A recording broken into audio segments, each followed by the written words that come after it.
Order, please rise for Mayor Michael Fougere.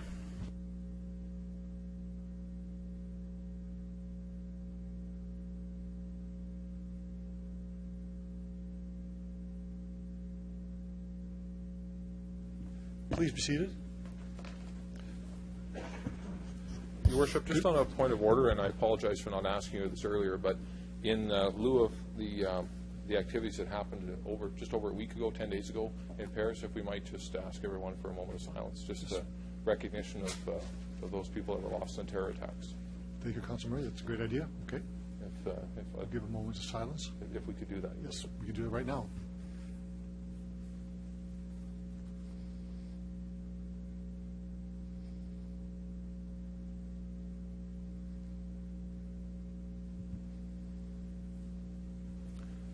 Thank you, Your Worship. Thank you. Thank you very much, everyone. Before we move the agenda, I have just a couple of points I wanted to raise first. To the City Manager, Mr. Archie, you have someone you want to introduce to City Council and the public. The floor is yours. Thank you, Your Worship. Members of Council, I am pleased to introduce this evening Mr. Ian Ray. Ian is serving as our interim Chief Financial Officer during the time we are searching for a permanent City Manager, and so he's fulfilling the role that I would normally play here for you. You'll get used to seeing Ian over the coming months. He brings with him more than 34 years of experience as a senior leader with specialties in risk management, finance, and governance, most recently working with the Ranch Airlo Society as their Chief Financial Officer, and prior to that with Connexus Credit Union as their Chief Executive Officer. We're fortunate to be able to leverage Mr. Ray's experience. I'm looking forward to working with him and keeping the projects that have been underway moving during this transition, and look forward to getting you in a position to get to know him as well. Thank you. Thank you very much, and welcome to the chambers and to City Hall. And I know that Mr. Archer is going to deflect all the easy questions to you. A motion for the agenda, and before you move that, Councilor Bryce, I would ask leave for pressing business. A motion I will have distributed to you in a moment with respect to the Syrian refugees. So if I can have a motion of concurrence for unanimous agreement for the motion to put forward. So moved. And then the agenda. So moved. Thank you. And a seconder, please. Thank you, Councilor Finks. All those in favor? Opposed? Carried. Thank you, Councilor Bryce. Minutes from the meeting of October 26th. Councilor Hawkins, a seconder, please. I'll second him, Your Worship. Okay, Councilor Price had her hand up there. Any errors or omissions or comments on the minutes? I'll call the question. All those in favor? Opposed? That's carried. Delegations, public notice, bylaws, and related reports. We have 4 delegations. The first one, D 1591, Allison Kapp. Ms. Kapp, if you could come forward, identify yourself, who you represent. You have 5 minutes for presentation, and there may be questions afterwards.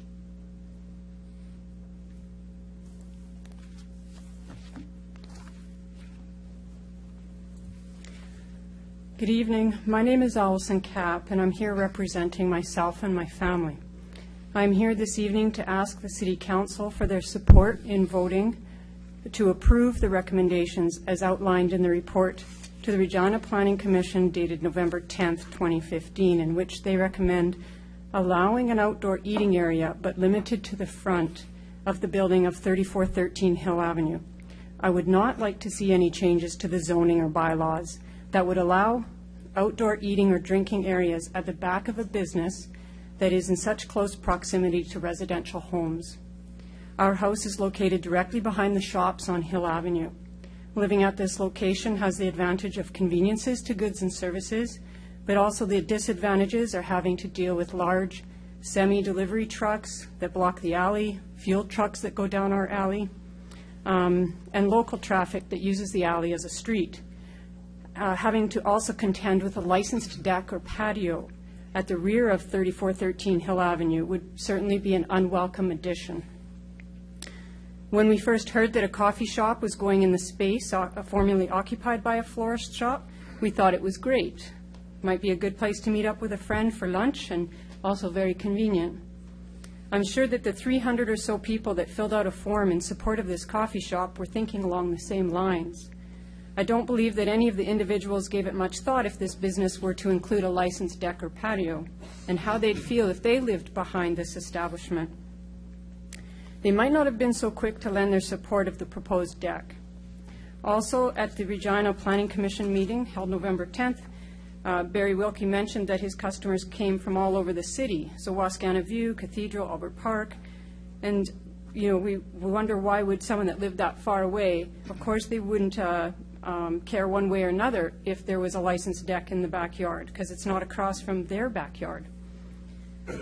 It's also my understanding that the Hill Avenue Merchant Association submitted a letter of support, but did not talk to the neighbors behind them before they did so. We and several other homeowners on 3400 block of Hill Avenue have supported several of the businesses for nearly 20 years, and it is disappointing to know that they didn't consider their closest neighbors and patrons when making that letter of support. I voiced this concern to one of the owners, or business owners on Hill Avenue, and he was not aware of any letter of support. So I wonder how many other Hill Avenue business owners were not aware of the letter of support that was sent.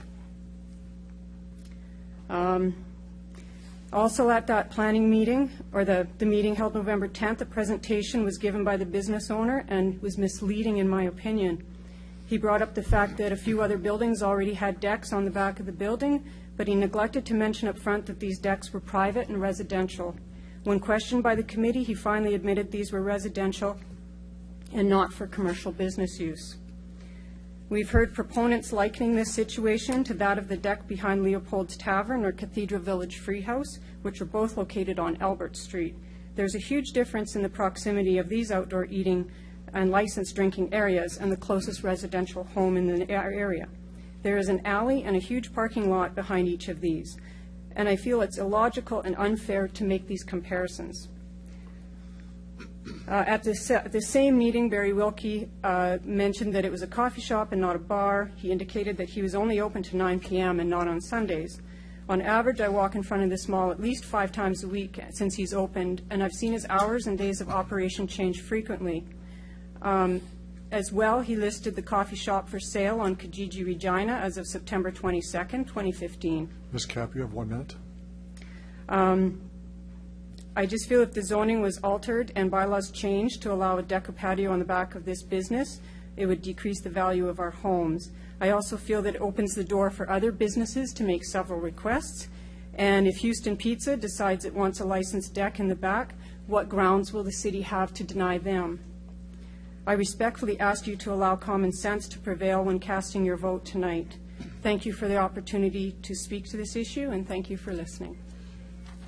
Thank you, Ms. Kapp, for your presentation. Are there any questions of the delegation? Seems to be perfect. Oh, okay. Councillor Fraser. Okay. Oh. Hello. Oh, excuse me. There is a question. If you can come back to the podium. Thank you very much. Councillor Fraser. Okay. Thank you, through Mr. Mayor. You mentioned you're okay with the proposal as it is. Do you think the front patio will add something to Hill Avenue? Do you think it's a positive having the front patio as laid out in the report? I have no objection to the front patio. I do know that some concerns that could come up would be smoking. That happened to one of the businesses where his customers were coming in complaining of having to walk through smoke to get to the business. And also, the only concern would be how far the patio tables would range, because at one point they went in front of several businesses. And they also, if you had a walker or were in a Medi chair, I think you would have trouble navigating sometimes. Okay, thanks for that. Councillor Flagel. Thank you. I just want to clarify, you're opposed to the deck that's now, I guess my understanding, it's been ripped down? It's been taken apart? We've seen the walls have been taken down, Okay. yes. Are you opposed to the deck that is right beside that deck, up on the second floor, with no walls? It just has a kind of a garden fence. And that deck's been ripped. I'm not opposed to it. That person, we've never had trouble with anyone living there, but it's a private residential deck. It's not a business selling liquor. So I've never had a problem with it. So what happens if they were to stand up there with 10 people and drink? Would that bother? if it caused a problem, then I guess I would do what I need to do. Okay. Okay, just leave. Thanks. Thank you, Councillor Flagel. Other questioners? Thank you very much. You can return to the gallery. Thank you very much. The next delegation is D 1592, David Kapp. Mr. Kapp, for the record, if you two could identify yourself, who you represent, and you have 5 minutes for your presentation as well. Hello, I'm David Kapp. I'm representing myself, my family, and I've been asked by my neighbors Jack Cambites and Beverly Townshend to represent them as well. Together we are against the proposed amendment to the bylaw. The change in the law will allow outdoor drinking establishment far too close to residential properties. The noise and additional traffic will negatively impact our enjoyment of life. If the diagram that was sent to us with the recent letter from the city is correct, the people who we were referring to on the deck above the, I guess it's a kitchen goods store or something like this, they'd be about 12 feet from Mr. Wilkie's deck. Our residents are essentially all we have, and having this type of establishment in such tight proximity will also undoubtedly decrease the market value of our assets when we sell. Real estate professionals suggest that an unwelcome bar in close proximity to a residence will devalue your property up to 15%. We will all eventually sell our houses, and the financial losses would be significant. It is easy to look at Mr. Wilkie's deck and say it is no worse than a neighbor having beer with his friends on his deck. Mr. Wilkie's deck is built only for his business to profit. The customers are not necessarily his friends and have no reason to behave in a certain way. If my friends are making a lot of noise on my deck, I would not hesitate to quiet them. I have to maintain a relationship with the people I live beside. We respect each other. That is our neighborhood norm. A bar does not work the same way. Yes, I am aware that there are noise bylaws to curtail noise, but for practical reasons, the police cannot be called at every instance. This would be a draw on the police service and probably not do any good anyways. Mr. Wilkie stressed his hours close at 9 o'clock. This is much earlier than the law allows. His business is currently for sale, and there's no reason in the world why any subsequent owner would be compelled to close his business earlier than required by law. He also says he will not have speakers outside. Again, there is nothing to prohibit any future owners of the business from adding amplified music. And what if they did?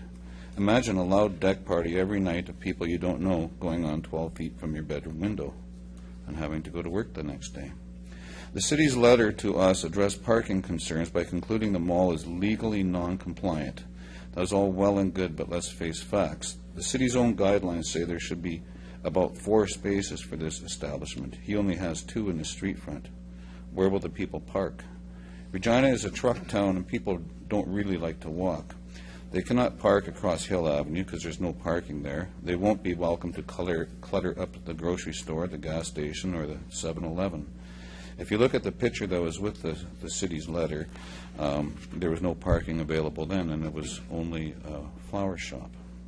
It's my fear that the parking lot behind the drugstore will become a parking lot for the bar at night. Imagine a bunch of loud drunks leaving a bar in loud cars, only feet away from your bedroom window. Nothing good can come of this. There is already far too much commercial traffic in our alley. Please do not exasperate an already bad situation. I have had conversations with several of our councillors regarding the proposed amendment, and they each made a point that noise from outdoor drinking decks, gymnasiums, etc., have resulted in a huge number of complaints from people who live nearby. We are telling you right now, before this goes any further, that this will be a problem for us, and it will undoubtedly have to be dealt with by various authorities. We respectfully ask that you please vote against this amendment for the people that will be affected. Thank you. Thank you, Mr. Kapp, for your presentation. There are questions. Councillor Murray? Thanks very much, and thank you very much for coming forward, Mr. Kapp. I'm looking at the diagram that we have that shows the property. It's an aerial view. Yeah. And you had mentioned that your bedroom window would be 12 feet? Well, no, a bedroom window, I believe. What I was referring to is the people in the condo. We're a little further than 12 feet. We're across the alley and down 1 block. So. Okay, so you're on Mason Avenue then? That's right, yeah. Okay, so I don't know how old this image is, but I'm just going to ask you, do most of those homes have garages or backyards or pads between the house and the alley? Yeah, probably half of them, I would think. We have one, our neighbors have one. Yeah, from this image, it appears that 9 of the 10 have Okay. an outbuilding or a structure or a shed, or at least they've got several buildings there. So Right. would you agree with me that that would create a bit of a buffer between the alley and that and the homes? What do you mean, what kind of a buffer do you mean? I guess that something that would extend that 12 feet from a bedroom window to the edge of the deck. I'm just not sure how. I'm Yeah. looking at this. I have trouble trying to see where that. Well, for instance, at our house, although we do have a garage there and another shed as well, our bedroom window faces the alley, and I don't think there's really much noise cancellation by the garage or anything like that, because when the garbage truck comes by at 20 after 6, I have no problem hearing that. So I don't know. I really can't answer that. Okay. No, I was just trying to get clarity on the Yeah. on the dimensions you gave, because I can't. Yeah, quite- what I was referring to, I guess, was the people that live beside the Chinese food place with the deck. They have a raised deck that one of the councilors had mentioned to my wife. And they were the ones I was referring to as being, say, 12 feet away from the deck. Not Okay. myself. I see. Okay. Okay. No, that helps. Yeah. Good. Thank you very much. Okay. Thank you, Councilor Murray. Councilor O'Donnell? Thanks, Your Worship. Good evening. Thanks for bringing your thoughts forward. I want to make sure that you and I are on the same page and that we're clear. Sure. We spent a lot of time talking about a back deck, and want to make sure that you understand a couple of things that I'll be talking about when Planning Commission brings us forward. One is that, as we definitely had a discussion on the floor of Planning Commission about a rear deck, but the motion that we agreed to was that there would be no back deck. Do you understand that? I do now, yeah. Okay. I believe at the point when I had submitted my arguments, well, as far as I understand, the councilors are voting either for the amendment as proposed or the amendment as suggested by the building committee. In fact, the Plan Commission is recommended to council, and that's the motion we'll look at. It comes from the Oh, okay, recommendation. all right. Well, yeah, then I agree with that then. Okay, yeah, good. yeah. I just I'm want good to with make that. sure you Yeah. understood what we're going to be talking about, so. Yeah. I'll So be as clear long with- as there's, no deck on the back, that's my concern. I understood. So I will get you to comment, though. How do you feel about the patio in the front? Well, I don't know why anybody would want to put a patio there. I mean, it's not very much to look at. I mean, there's just a bunch of parked cars there. Fair If you enough. want to have a patio there, that's fine. I'm willing to compromise, but as long as there's, not a bar in the back, that's the main gripe that I have. Okay, thank you. Thank you, Councilor O'Donnell. Any other questions of the delegation? Thank you, Mr. Cap. You can return to the Thank you gallery. very much. Thank you very much. Next delegation, D 1593, Dean Gutal. And in a surprising turn of events, we get to ask the media questions this time. Yes, and I hope you will. You have 5 minutes for your presentation. If you could identify yourself and represent. I'm Dean Gutile. I've lived at 3425 Mason Avenue. My wife and I have lived there for 27 years. And prior to that, I lived on, as a child, I lived on Hill Avenue. So I've spent probably 50 of my 57 years in that neighborhood and within a block and a half of the Hill Avenue Shopping Center. So I've spent a lot of time there, spent a lot of money there. On behalf of the neighbors of 3400 block of Mason Avenue, we want to thank the city administration and the majority of the City Planning Commission who made the right decision November 10th. They allowed for Barry Wilkie to have his front patio at the Hill Cafe, but not the back patio and not across from our homes. They understood that the 296 names on a petition who wanted the back patio are not as important as the 3 voices who spoke out against it, the 3 voices of the 3 homeowners who live either directly behind or near the proposed development. Voices that should carry the day and did carry the day. And I'll just mention that notably, other than Barry, none of those 296 voices spoke at the Planning Commission to publicly express their support for the back patio. The opponents did because we have a much greater stake. I am pleased to see that Barry has, in fact, taken down the walls of the back patio. And I will take that as his intent to have, or rather to not have, a back patio.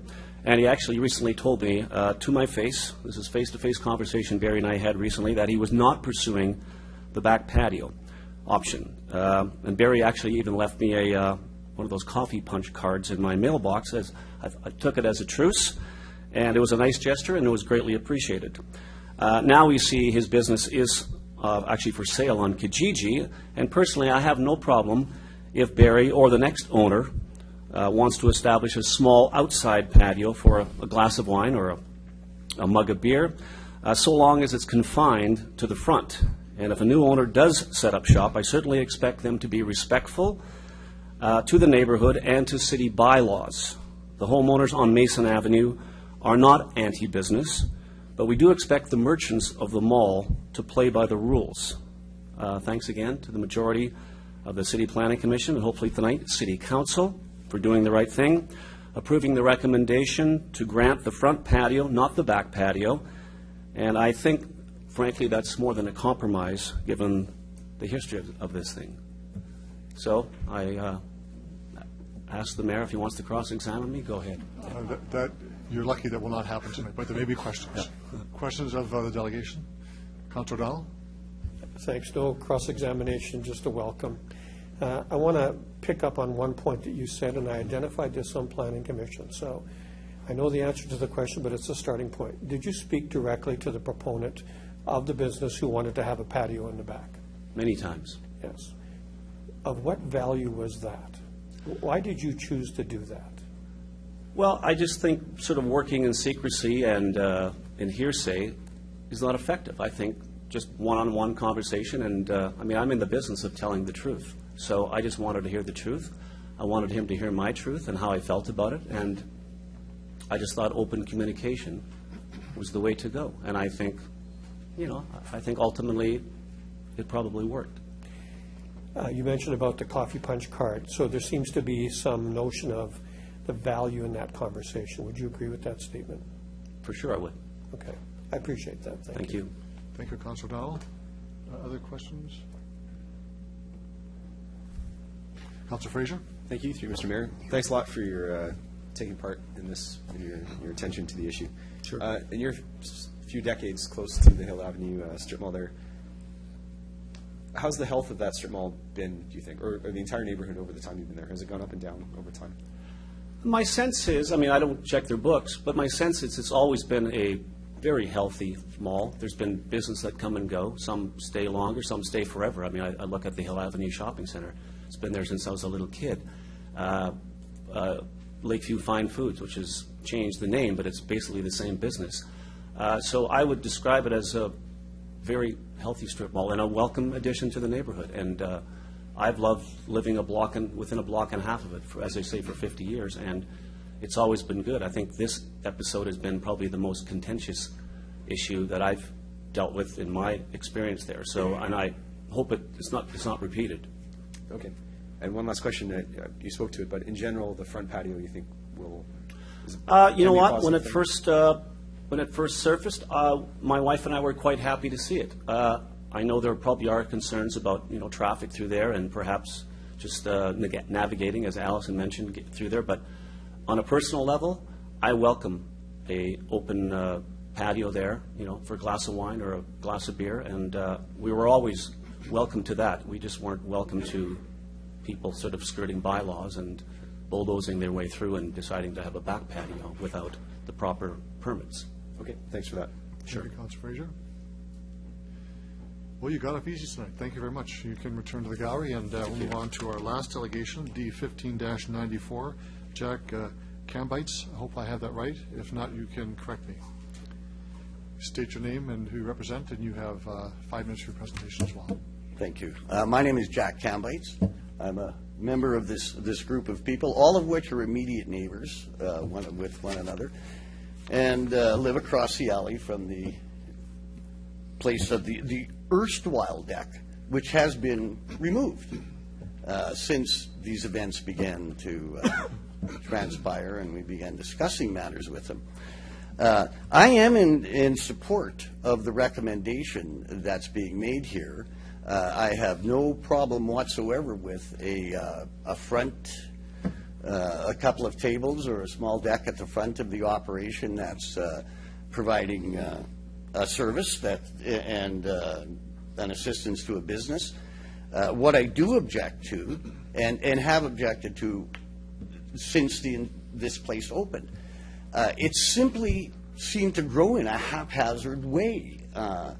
One day there was a couple of rather cute tables at the front of the place with a couple of chairs around it, and it actually, I thought, well, this is a pretty nice thing, you know, a few people, south-facing sidewalk.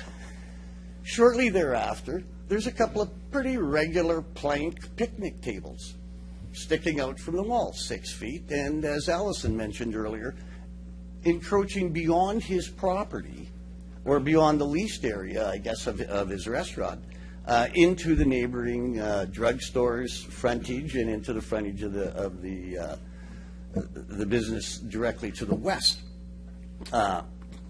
Really, I thought at that time, this just does not strike me as being something that is, could this possibly be legal, was the question that I had in my mind.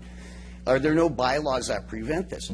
What we have there is an 11.5-foot sidewalk in front of that, running the length of that strip mall. It is only really effectively 8 feet wide because there's a series of planters that run the length of the sidewalk. They're set on concrete blocks, and they really diminish the thoroughfare through to 8 feet. 6 feet of picnic table. It just was beyond me to understand how this could have possibly just been put there, plunk. Well, I thought, well, it doesn't bother me. It's really not doing anything to me, and there's merchants in this mall. They can deal with this issue if they feel that it's a problem for them. It was when the deck appeared at the back, and really, it's been kind of humorous in an odd way to watch this process. The deck went in, walls went up. It was effectively a one-car garage with no roof. Some amount of protest was made, apparently, not by myself directly, but my neighbors spoke to him. The deck walls came down to 5 feet. Apparently, that was insufficient. The deck walls were removed and piled on top of the deck. The deck walls were later removed. What it tells me is that somebody came in, opened a business under a certain premise, and the prospect that the business would be operated this way, and then just decided, I'm going to put things on the sidewalk on the front, I'm going to put a deck out the back of the place, I'm going to put walls around this deck, I'm just going to do what I want.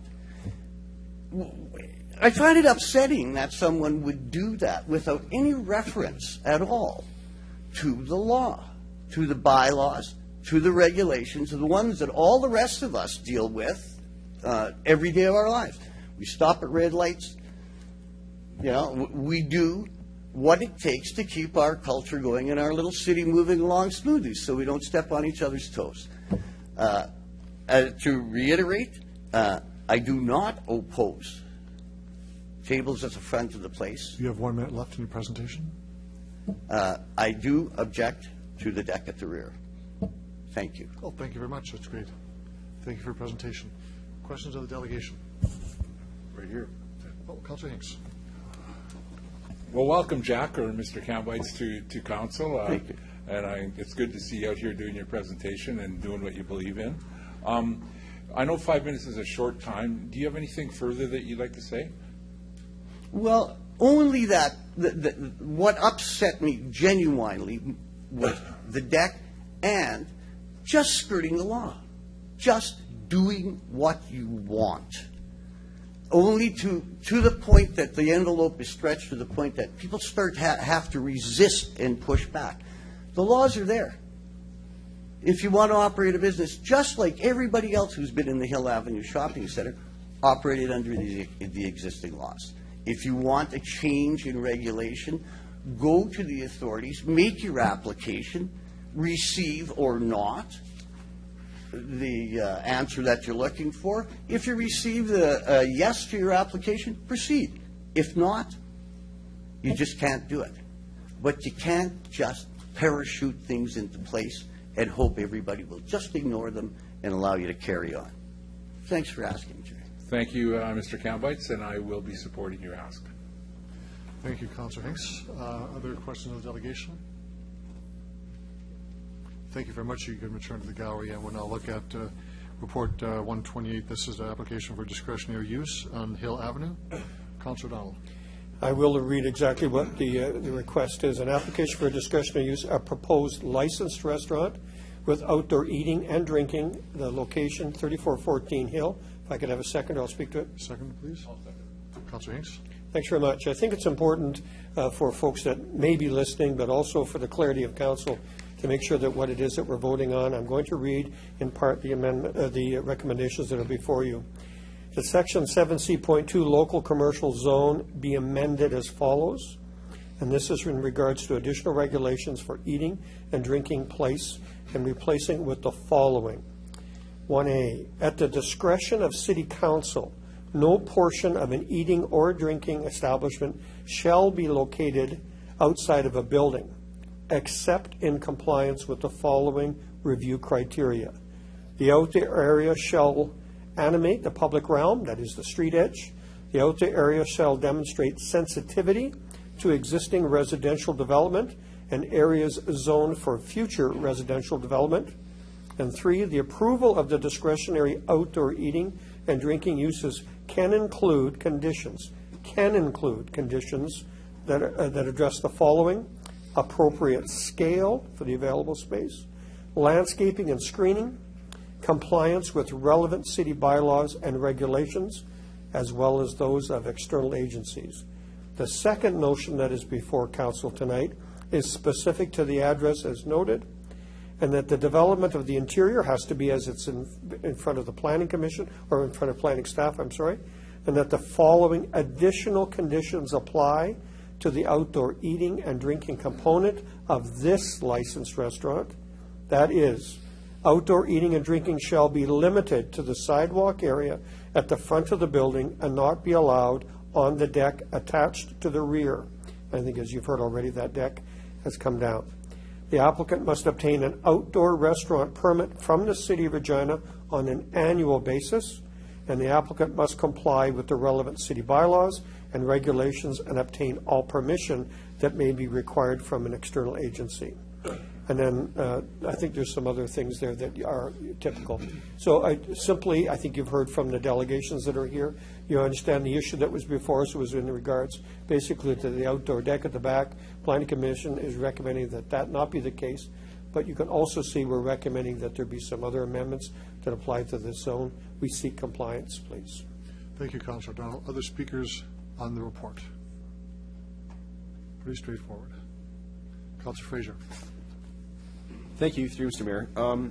Yeah, I plan to support the recommendation as it is. I think it sounds like a good compromise. I just have a question for administration, sort of going forward. The first part of this recommendation speaks to changing the eating and drinking place bylaw. Regina's official community plan speaks of bringing an additional 10,000 people to downtown Regina. Hill Avenue is not part of that zone, as I understand it. Is that correct? Ms. Horlock? Through your worship, that's correct. So a point to make first. That sounds like a lot of people. It is a lot of people. Again, that would be an additional 10,000 people living in downtown Regina between now and a population of 300,000 people. It's also important to keep it in the context that in the past 40 years or so, since the early 70s, Regina's downtown has actually decreased in population due to plummeting household size from about 3 people per household in the early 70s to about 2 people per household today. That it's actually decreased in population by about 10,000 people in the past 40 years. So while 10,000 people sounds like a lot, we're really playing catch up. Part of the push for that is to have more vibrant streetscapes. We want more people living downtown so that we can have more activity on streets, if it's a restaurant or a bar or all those good things that come with people in a city. I'm just wondering, so number 1A.1, the outdoor area shall animate the public realm street edge. Could that apply to a back alley in some circumstances? Like, are we limiting ourselves? I'm thinking of, downtown proper, where there might be a residential tower next to a back alley. Does this limit our ability to, at some point, approve a back alley patio that could animate the public realm in an alley versus a streetscape, a street edge? Ms. Hurlock? Thanks. Through your worship, no, it doesn't. It will everything will be looked on a case-by-case basis, so there could be circumstances where that would be permitted. Specifically, though, for the downtown, for instance, that's a different zone. This is for local commercial, so it's in a different context. In the downtown, it is a commercial area where this is all allowed, and we have different examples of where these types of establishments and where these types of uses can be located. Okay, thanks. And I think this is the right fix for this particular instance. I'm just wondering, would it be a tool of this council or future councils to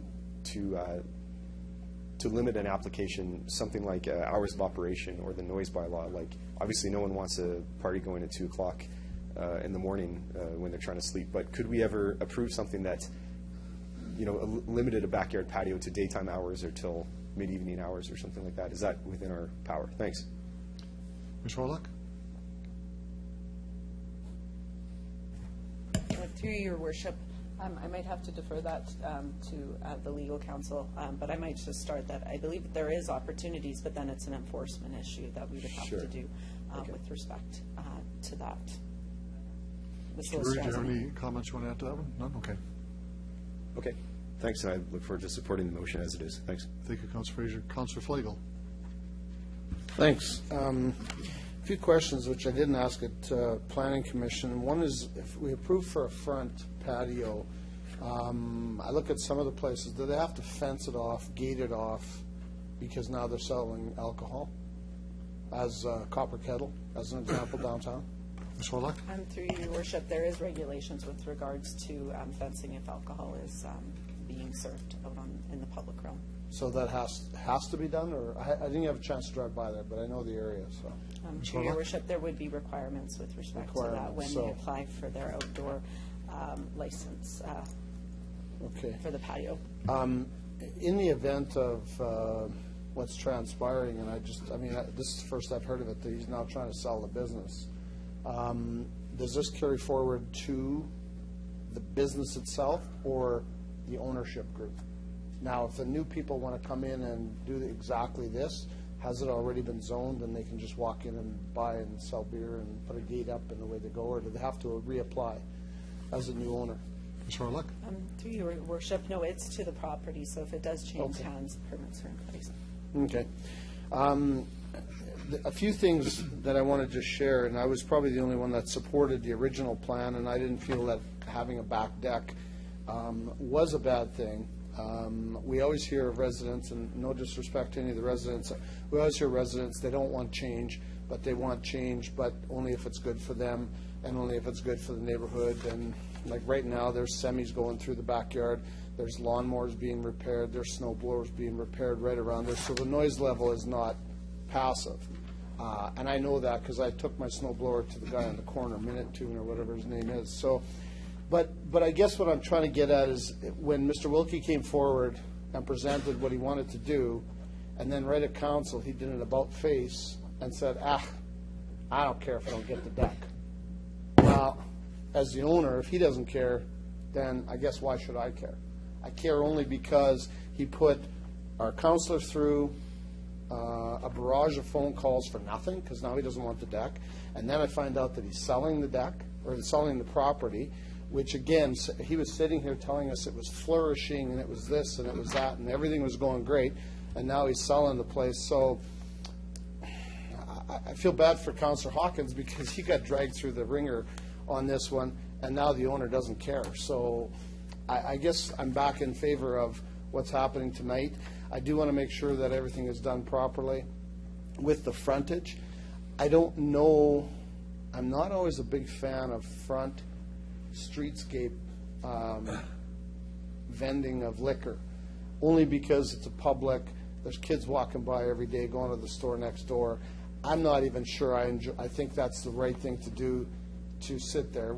The people behind sit on their back decks and have beer and have friends over and family.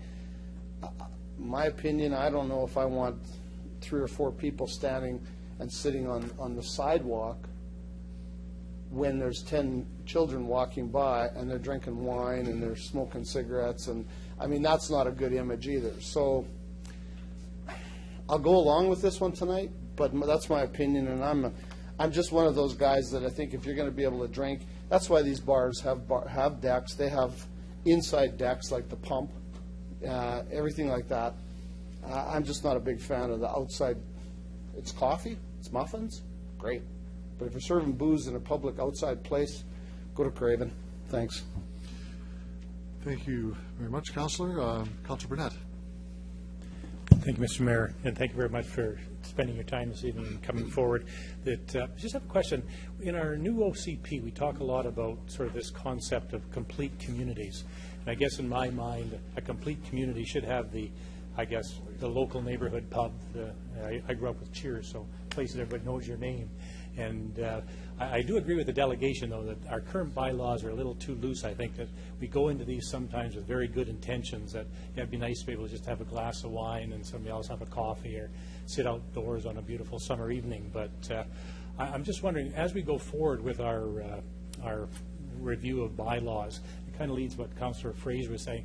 Is there a document, like a letter of intent or something, that we could put some teeth in so that, it does stay with the original intent? So if it was for 3 or 4 people to sit, have a glass of wine, that's one thing. But if all of a sudden they violate it more than once or twice, we have the ability very quickly to pull the business license. Because I know we've had a number of different types of home-based businesses that operate, and they tend to be a constant churn on the system. And I just sort of flagged this as a case example, because I could see the idea under these complete communities of more establishments that might want to expand and have a table or two where just the local residents can come and have a couple drinks. But there is that definite risk if it changes ownership, and because the big bars that are on Albert Street and the main thoroughfares, that's kind of where they should be located. But it's just this concept of the neighborhood pub that I'm kind of interested in.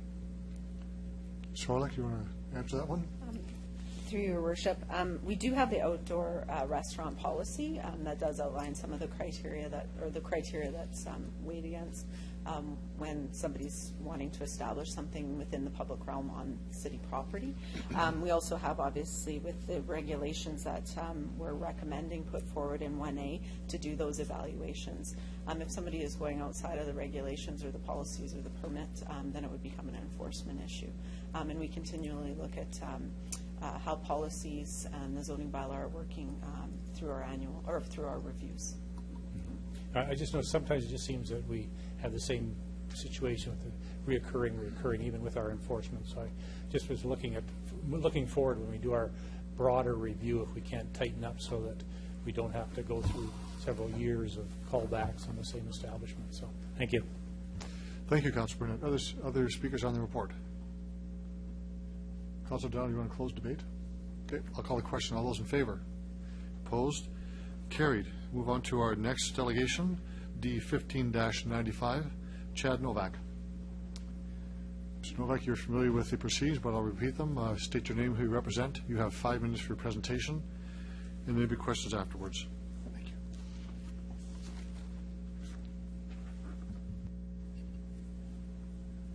Thank you. Thank you this evening. I want to say, first of all, thank you for letting the other delegations kind of go way off topic. It's good to see that, finally. My name is Chad Novak, and I am here on behalf of the Saskatchewan Taxpayers Advocacy Group, which is a grassroots organization proudly standing up for individual taxpayers. I'm here this evening to address the application for closure of portions of road right-of-ways as outlined in your agenda. I have a number of concerns, many of which I won't be able to touch on within the limited time available for this delegation. The first issue I have is related to the transaction that preceded this evening, and that was the sale of these same lands less than a month ago, or at least visually they are the same lands. According to legal land descriptions, however, they are indeed two very different transactions. I've given you the land descriptions there. I won't waste time on speaking to them right now. I say, why is this important? Well, for that, I would refer you over to your legal counsel to determine if these transactions are actually valid. From my research, the first set of legal land descriptions were transformed, the ISC term, into the second set after the provincial government purchased these lands for the bypass that include the first set of lands, and then were repackaged to create the second set of legal land descriptions. I know, confusing. In effect, making the first set no longer valid, or no longer in existence after that point, which makes your vote on October 26th, 2015 also legally invalid. These transformations happened between February 26th and September 4th, 2015, long before the October 26th, 2015 vote. The second issue that I have, second issue is also related to the transaction that proceeded this evening, and that was the condition of the sale, that the sale was conducted at quote-unquote less than market value.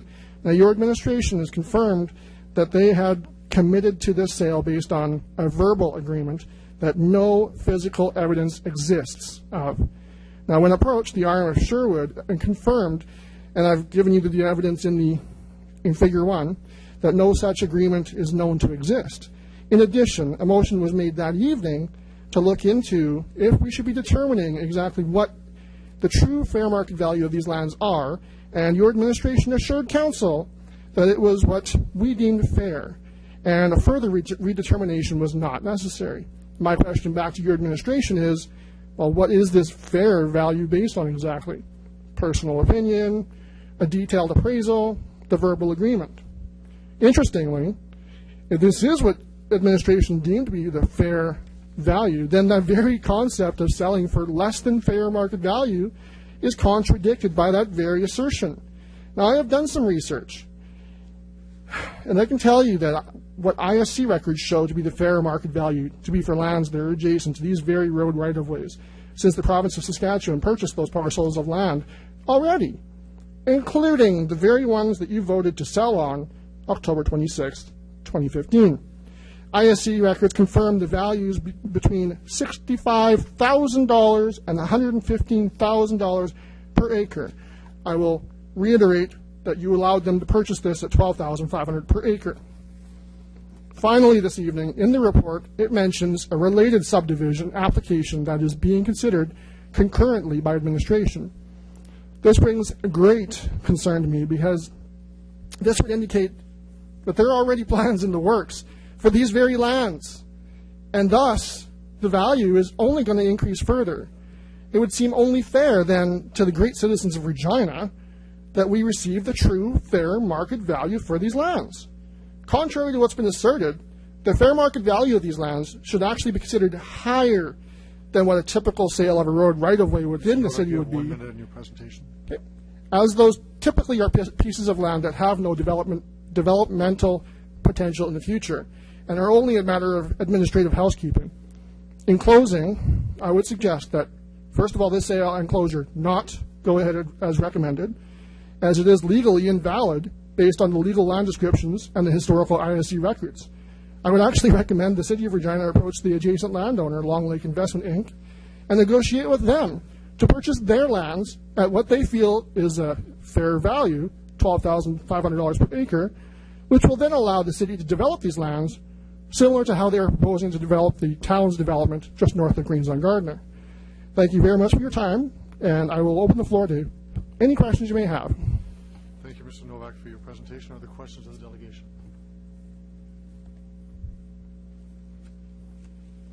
Councilor Fraser. Thank you, through Mr. Mayor. Yeah, thanks for your presentation here. Can you just elaborate on your one of your first points here about the ISC land description, the discrepancy? Yeah, it's. I mean, I've learned a lot from ISC over the last little while, understanding exactly what this means. But basically, what you have here, the first set there, are the street lane numbers and plan and extension. What's key there is the extension, because the extension 12, say for the example of the first one, street lane 12, plan AX 2437, extension 12. That was all of, let's say, Broadway Avenue out there, when it existed prior to when the bypass came through.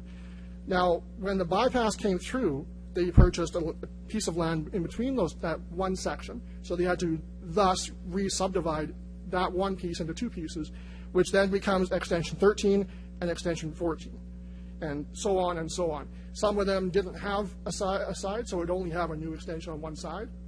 It is convoluted at best, but I would leave it to your administration to explain the legality of it. But from what I can tell you, from what the questions I've asked of ISC, those land descriptions that was voted on October 26th didn't exist. So you were voting on something that, while physically, visually, they're the same lands, legally they're not. And any lawyer will tell you that you can't do that. Okay, we'll follow up with the men on that. Thanks. Thank you, Councilor Fraser. Other questions? Thank you, Mr. Nowak. You return to the gallery, and we will proceed with Report 129, which is a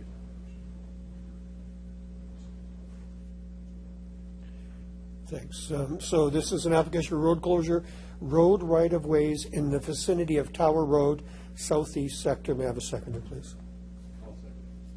Thank you, Councilor Haynes. Thank you. In recommendation number 1, there are 9 pieces of land that are listed, and these are the corresponding pieces of land that we voted on at the last council. I will simply put this on the floor for now, and I'll leave it for debate. I'll close. Thank you, Councilor O'Donnell. Other speakers to the report? Councilor Fraser. Okay, thank you, through Mr. Mayor. So the question of selling these lands, we had a pretty extensive debate about that at last meeting. Today's report is just about closing the right-of-way.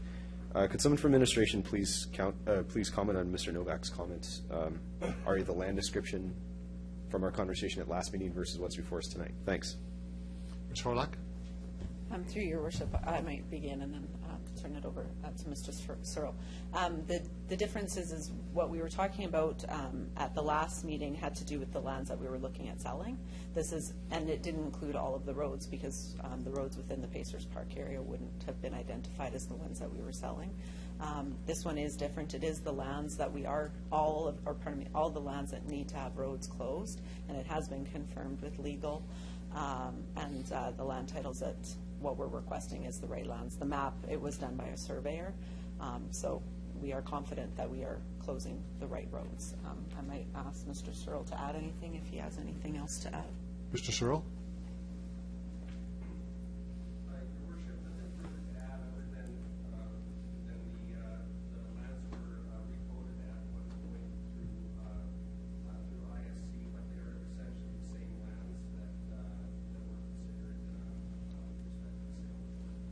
Thank you.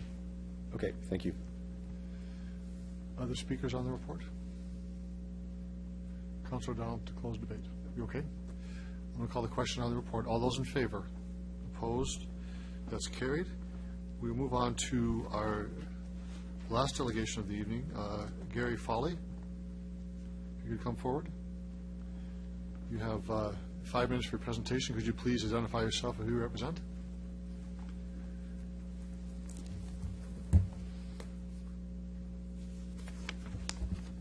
There we go.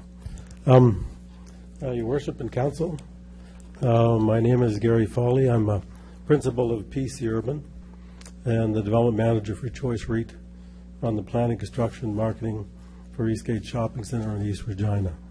We've been working closely with city staff on this application, and we agree with the recommendations of them and the Planning Commission, both for the rezoning and the discretionary development permit. On the rezone, the subject lands are located at the southeast corner of Victoria Avenue and Prince of Wales Drive. It has excellent access from Prince of Wales, West Fair Road, and Quants Gate. The project has an area of approximately 18.34 acres, with a total build-out area of about 240,000 square feet. The site is consistent with the intent of the MAC zone, and we think it's an appropriate zone for the lands. With regard to the discretionary use of the medical clinic and retail building, Choice REIT is proposing a 4-story medical dental building with retail at the base. We're placing it in the southeast corner of the Eastgate Shopping Center site at the corner of Prince of Wales and West Fair Road. This particular application is focused on the use, form, and character.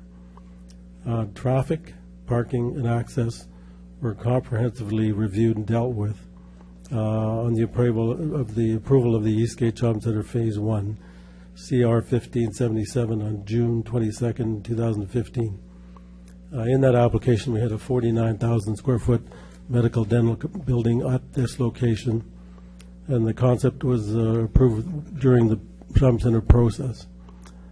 That particular application had a parking stall requirement of 918 stalls. We provided 107 stalls, and there was a surplus of 89 stalls. In order to develop the medical dental concept, PC Urban has worked closely with the Eastgate Medical Alliance, a group of 6 medical dental companies located in Regina. Many of these physicians are specialists who draw patients across South Saskatchewan as well as Regina. So in many cases, the draw to this particular building would be about 450,000 people. They've chosen to approach Choice and PC Urban because of the amenities in the area that are available to East Regina. The location provides ease of access, ample convenient parking, hotels and restaurants, as well as retail and service uses. We've been happy to be working with Carmen Lean of the Medical Alliance to ensure that the building will be an excellent location, design, and profile. Certainly things that both Choice and the physicians will be proud of. PC Urban is pleased to have the opportunity to profile a concept like this at Eastgate. It's good to work with the local groups to provide a building that we think will service not only the site, but the citizens of Regina and the surrounding communities. I'm happy to answer any questions. Thank you, Mr. Foley, for your presentation, and there are questions from Council. Councilor Dowell. Thanks, Mr. Mayor. Good evening, Mr. Foley. I want to flesh out a little bit more detail for Council so they understand a little bit about the discussion that we had previously, if you don't mind, at planning. Okay. So one, there are some other structures that we had agreed to. Are they already under construction on this site, less this building? All other buildings are underway, yes. And how many was there? I forget. 1, 2, 3, 4, 6. Okay. And so we'd always left this site with the idea that at some point in time you would come back. True? Yes, we've been talking to these physicians for almost a year. So it was an idea that we liked, and it just took time to work with them and Choice because it wasn't sort of a natural outcome of our initial planning. But we think it's a great asset to the site. Good. So, and I know you alluded to this, but I want to be clear. So the amount of parking and a traffic study was done when you first came with the total amount of development that will occur here. Staff, administration, planning commission, and council all agreed to that study and that we should have enough parking, et cetera, for this area. Would that be accurate? That's accurate. With our consultant, we gave him direction to have a medical dental building of this size in that corner for the analysis and for discussion with staff. Thank you. So it was approved that way. Perfect. Let's talk about this building specifically. Size, number of stories, and then from there I'm going to ask you a little bit about parking drop-off and how people in wheelchairs and so on will access the building. The gross building is about 53,000 square feet, so about 6,900 is covered parking in the rear. There's about 5,100 square feet of retail, and there's 3 floors above with about 13,000 square feet each. Thank you. If I am wheelchair bound and I come to this clinic, could you tell me a little bit about how I'll access, say, an upper floor? Well, in talking to Carmen Lean, they're planning to use the rear covered parking to provide access into the back of the building with covered access into the elevator core area and then going up into the building. That's something that the group, the Medical Dental Alliance, has actually approached us and designed to ensure that there was access to a rear heated parking area so they could provide that service. Seemed to me one of the comments the doctor made in front of us was that a significant portion, I want to suggest 60% of their patients are of an older age than a younger, and I need to be respectful of that time frame now, but that's what he seemed to indicate. Is that correct? Yes, for his practice, that was correct. Okay. And ease of access to the front door was important. Right. So covered, easy access, thank you. Second part that I was struck with when the discussion occurred is that one of the reasons they'd like to be in this area was because of the catchment area that they have for their clients. So Many of these people are specialists, and they seem to be drawing from southern Saskatchewan. Is that accurate?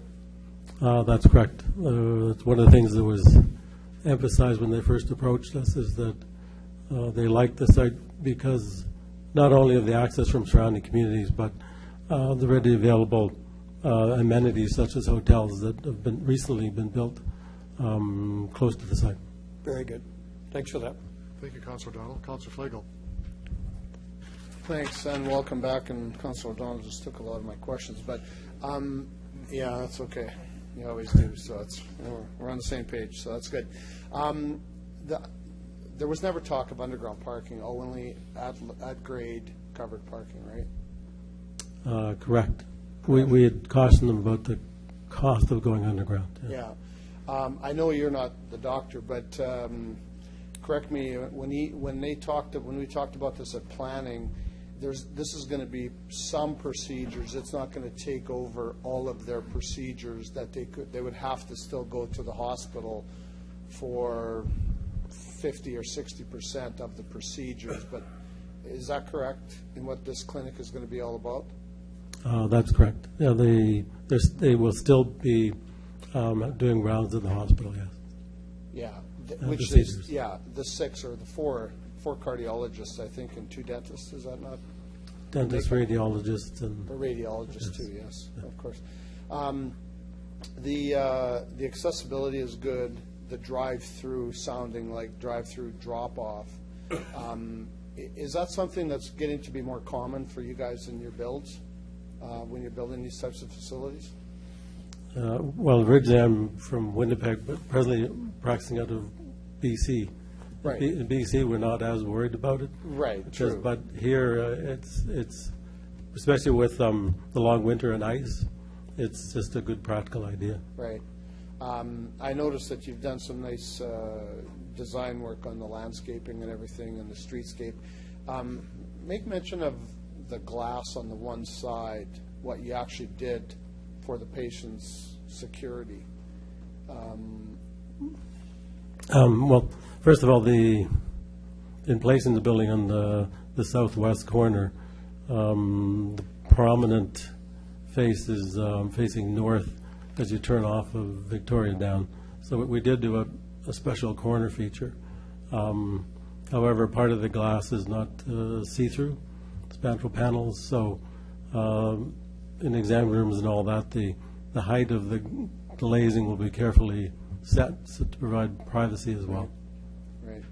And just one other thing is, I still want to remind you, you're going to send me an email about something else, so I just want Yes. to touch base. Thanks very much.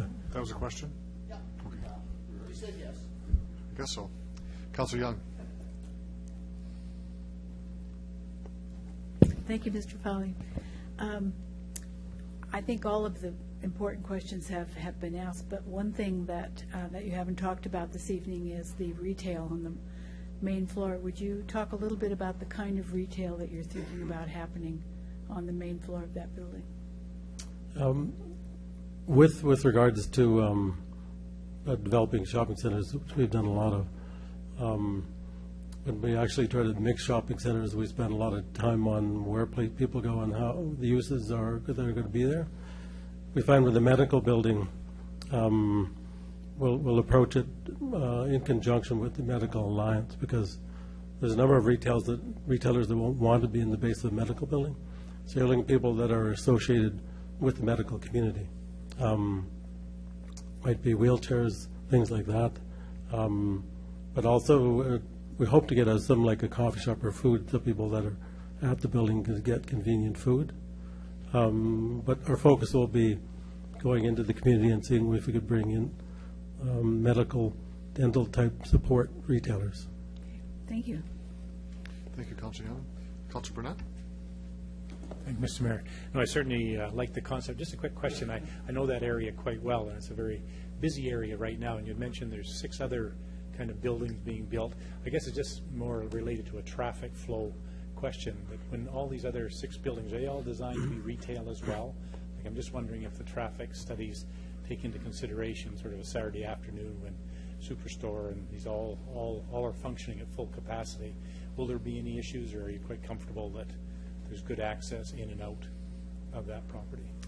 The art of developing these shopping centers is to ensure that the shared parking between various uses peak at different times. So there's a lot of time spent in mixing the site. The medical dental lines works really well with our other uses, to be honest. They won't be as busy on a Saturday or in the evenings when the restaurants are at peak. So I know from our perspective as PC Urban, when we work with major retailers, we must get it right. This site is more than adequately parked, and I think you'll find that the mixed uses, they will balance each other out. Excellent. Appreciate that. Thank you, Councilor Burnett. Other questions? Thank you very much. You can return to the gallery, and we'll move on to Planning Commission report on the proposed medical clinic and retail building on Prince of Wales Drive. Councilor O'Donnell. Thank you very much. The address is 2055 Prince of Wales Drive. If I could have a seconder, please. Seconder for, please. Councilor Young. Thank you very much. So the recommendations are to change the site to a MAC zone, which would allow for what's going on, and specifically the designation is for a medical clinic and a retail building will be located at 2055 Prince of Wales Drive. So those are the two things that you're being asked to. I think the questions were very good because we really wanted you to find out what this building was about and the amenities that are built in. We were taken by two things in particular that I want to point out. One was that for people that have some difficulty and have to go to a medical situation, there is some severe thought that was put into how they can handle the situation, covered, protection, easy access, elevator access, and so on. In fact, the doctor went so far as to talk about the idea that it could handle, I don't want to say gurney, but what's the stretchers and so on. I mean, it's wide size, big, so there'd be no confinement. But I think we were also taken a lot by the notion that this area of the city is really meant to serve a greater area. And the doctors recognize this, and that's why I think it not only took some time to put the design together, but the location because of the other restaurants, shopping, and as you heard, hotels. There's a number of hotels in this area. It makes perfect sense from our point of view. Planning Commission would seek concurrence, please. Thank you, Councilor O'Donnell. Other speakers to the report? Councilor Flagel. Thanks. Having been a user of a few of the doctors in regards to how it's not easily accessible to get in and out of the general hospital, for a lot of visits, this could ease the pain of everything else that goes on around there, and then having to check in and having to go through the tags and everything. They can just go to this place and go do their business and get in and out of there and go shopping or do whatever else they have to. The doctors that are doing this are putting up a lot of money to make sure that they can look after patient care that much better. I don't think they're going after any government assistance for this.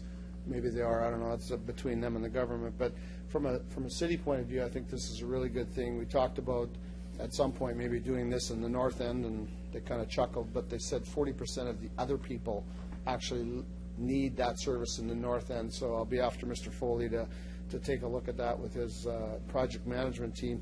But the thing I like about this is that they've really looked into patient care and the accessibility for everybody. And it's whether you're Councilor O'Donnell's age or my young age, we all have heart issues. We all have issues that we deal with. We all have issues, that's for sure.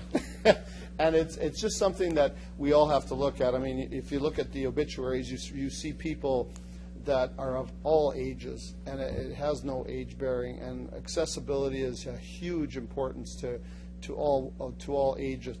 And I only joke about myself and him because we're both healthy now. And it's good to know that the doctors are taking the initiative, and it's going to help them too because they can just park right there, go, and they're done. They don't have to worry about a lot of other things, and half their time will be spent at the clinic here. So that's great, and I'm glad to support it. Always have. Thanks.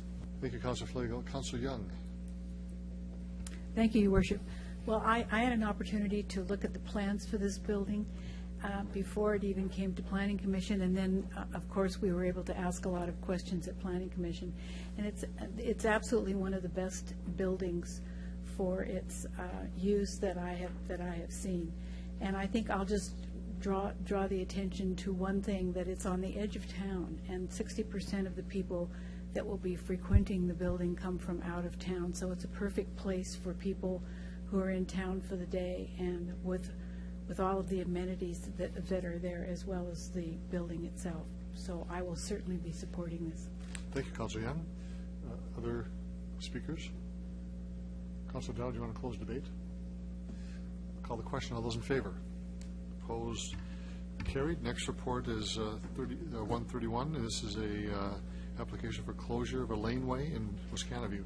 That's Councillor correct. Dow. Thank you. This is a laneway connecting Wascana Estates and Wascana View subdivision. If I get a seconder, I'll speak to this. Second, please. The request is actually quite simple here. We're wishing to close the laneway and make it into a walkway. Nothing really changes, just the designation. See, this is housekeeping, please. Discussion. Councillor Murray. Thanks very much. And I guess I just sort of question. So it was a laneway. What type of use was that laneway used for? Was it traffic, garbage trucks, recycling? But give me more about what the use was now that it's a walkway. Does that impede anything as far as access to? It wasn't used for anything else? Ms. Horlock? Through your worship, I would defer that to Ms. Folk.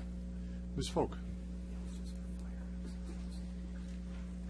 Through you, Mr. Worship, through you, your worship, the primary use was pedestrian as well as emergency vehicle access. Okay, so would we still have emergency vehicle access? Through you, your worship, yes. Perfect. Do the owners adjacent to that or on either side of it receive any type of a extra tax that they pay because of that laneway? Ms. Folk? It's not like an alley, I'm assuming, so. Through you, your worship, no, they do not. That's cool. Good. I'm happy to see that, and I'm happy to see that it's still accessible for emergency vehicles. Thank you, Councillor Fraser. Councillor Fraser? Thank you, through Mr. Mayor. Could somebody explain what will actually change on this site? Is there any physical change, or it's just the definition? Ms. Folk? Through you, your worship, no, there will be no physical changes. Thanks for that. And bollards were mentioned in the report, is that correct?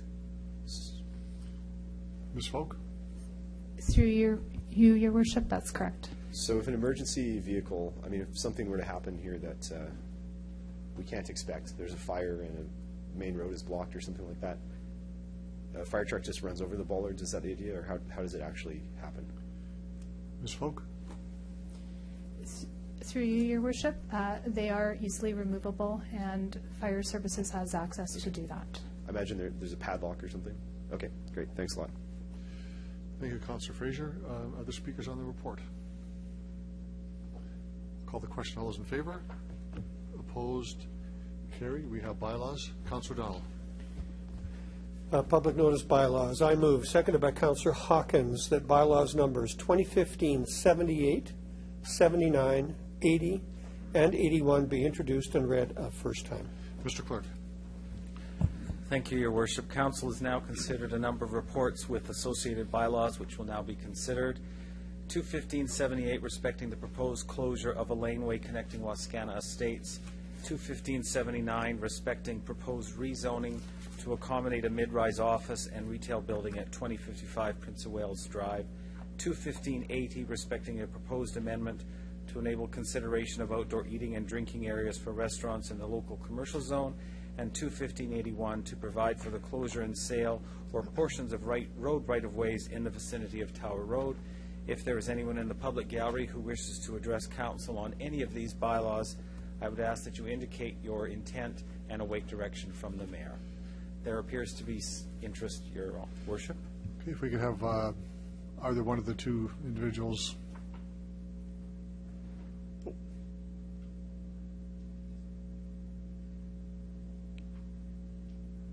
You're okay?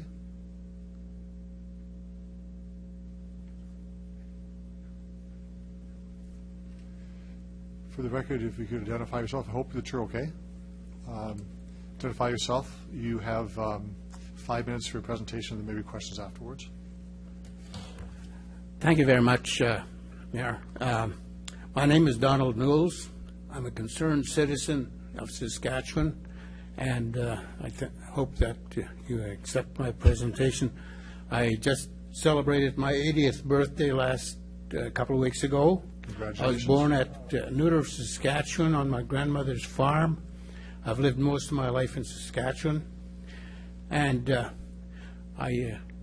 some people may know me as Newell's Construction. I was the fellow that built the first Canadian Tire store in Saskatchewan, so I've had some background in the industry.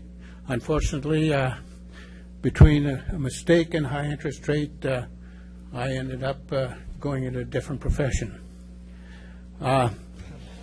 What I wish to speak to today is leaving an inheritance for our children's children.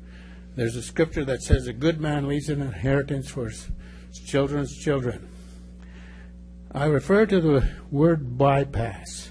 I looked it up in the dictionary again today, and it's to make a circuit or detour road around a boulevard bypassing cities. I wanted for the record to know that I do not accept this as a bypass, and most people that I speak to in southeastern Saskatchewan don't either. If it wasn't so damned expensive, it would be a laughing matter because it's a disgrace. Just to be clear, I don't want to stop your conversation other than to point out to you that the points that are being discussed tonight are not related at all to the provincial bypass at all. This is road right-of-way near Tower Road, but it has nothing to do with the bypass itself. So it's not the city, that project is not a city project either. So I'm not saying your points aren't valid, sir, but they're not subject to a bylaw tonight before us. Well, if I may just speak to the matter, I met with Mr. Fink from the Pacers ball people, and I think it's deplorable that you people would give up a good ballpark like that for a useless bypass. And I hope that your children will inherit your mistake, and I hope you can hold your head high. I don't think you can, because it's not a bypass. You've ruined a lot of lives. A ballpark, that's very good, and I'm on record as being opposed to it. Thank you very, very much, sir. Are there any questions of the delegation? Thank you very much. You can return to the gallery. Mr. Novak, you know the routine. You have 5 minutes for your presentation, and there may be questions afterwards. Thank you. I would just like to reiterate that actually the one bylaw you were voting tonight actually does kind of relate to the bypass, so that's why Mr. Noodles was speaking about what he was speaking about. Mr. Novak, Mr. Novak, on point of order, this chair determines what is relevant and what is timely. It's a matter of fact, sir. It's order. State your business. You have under 5 minutes. I have 5 minutes per delegate per bylaw. I'm speaking to two bylaws tonight. Speak. You bet I will. First one I want to speak to, I'll be very quick about it, is the building of the doctor's office at Superstore. I think that's an awesome idea. I think something that each one of you need to be listening to, and I'm hoping, I mean, it can't just be my ears that hear these things. The reason why people are wanting this medical facility out there, what was the thing you heard? Was it because it's close to Superstore? Was it because it's going to be a nice little beautiful building? No. It's because it's easy access, and get this, the parking is convenient. So why don't we do something about, we know, we talked about that tonight. The issues of General Hospital and Pasco Hospital, parking is known to be a problem. Why don't we work to fix that? You know, we've got doctors that are physically moving locations from one, like the heart of our city, out to the outer sanctions simply because they want to make it convenient for their customers, which I don't blame them, and I'm glad that they're doing that. I just don't think that they need to have to do that. And that falls on each one of your shoulders, because you have to do with the parking situation. That's under city mandate. Okay. That's all my 5 minutes on that part. Let's start new 5 minutes, please. I want to ask a few questions so that these things can go on record, because when it comes to the next step in this process, I want to make sure that these things are recorded. First of all, I would like that you would state who, as of October 26th, as of September 4th, and as of today, are the landowners of the lands in question and the related lands that are being sold and thereabouts. Second thing, the purpose for these lands. Now, we know that there's a concurrent subdivision application apparently being considered. Can we anticipate that that's what this is about? They're buying these lands for dirt cheap. They're reparceling these lands, and then they're going to subdivide it and develop it, even though that's not even in our OCP or in the 300K plan. My money is on yes. We know that Pacers Park is being relocated, and regardless of how you want to play the games in terms of legal land descriptions and physical locations, the map is a map is a map. The subdivision that's currently being considered, I think the citizens of Regina deserve full disclosure on this. Is it residential? Is it commercial? Is it discretionary use? What's the timeline? We need to have this piece of information out to the public because they deserve to know. Up to, as far as I understand, even October, there was no plans to develop anything past Tower Road. So if that's the plans, maybe we should find out about that. I want to also provide a detailed explanation as to what the legal land descriptions, to the best of your legal counsel's ability is, in terms of differentiating between Extension 12, Extension 13, Extension 45, 46, and 47, and how those apply to your vote tonight. I want to also reiterate that it does not have to be a unanimous vote tonight to pass this bylaw. There's no rush to pass this bylaw.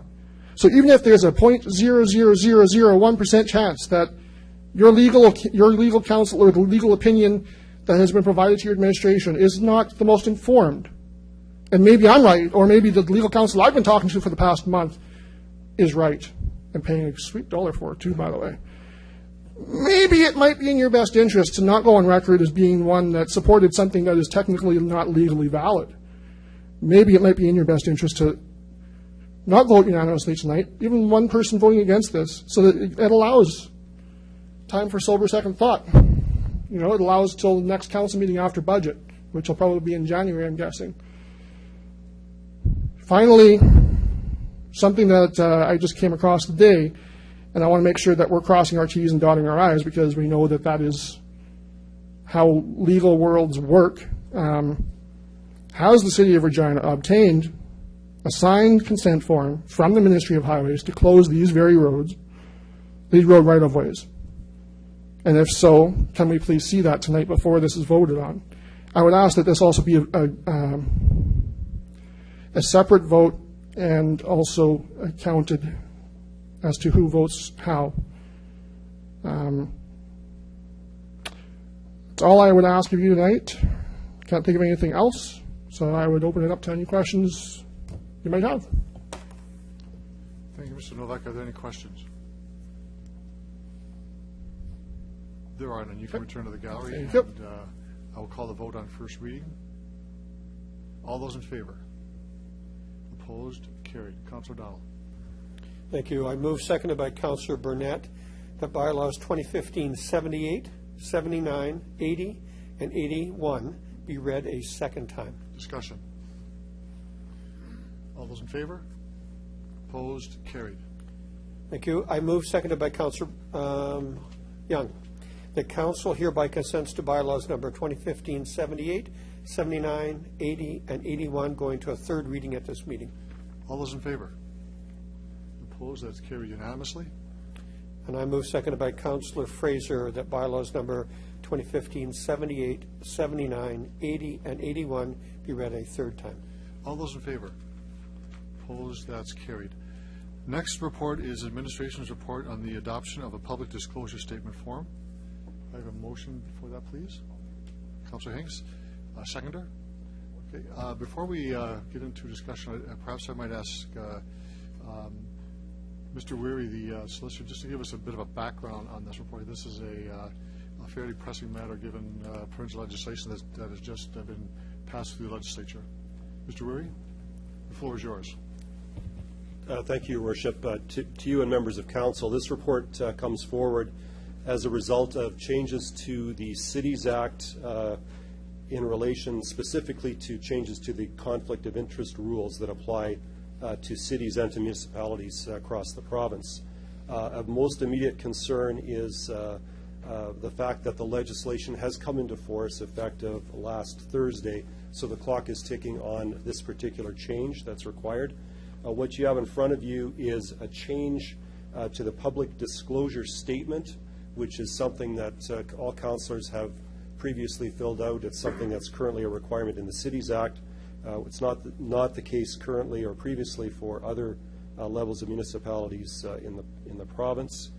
There are a number of changes, substantive changes in the legislation in terms of the types of things that need to be disclosed by councillors, and those are outlined in the report. In addition, council is required to approve the form of the public disclosure statement, so that's specifically what administration is asking you to approve tonight, and that subsequent to that, you will receive direction from the city clerk's office about completing this revised public disclosure statement, and in our view, you have 30 days from the date of passage of the legislation to complete the revised form. So that's what's in front of you.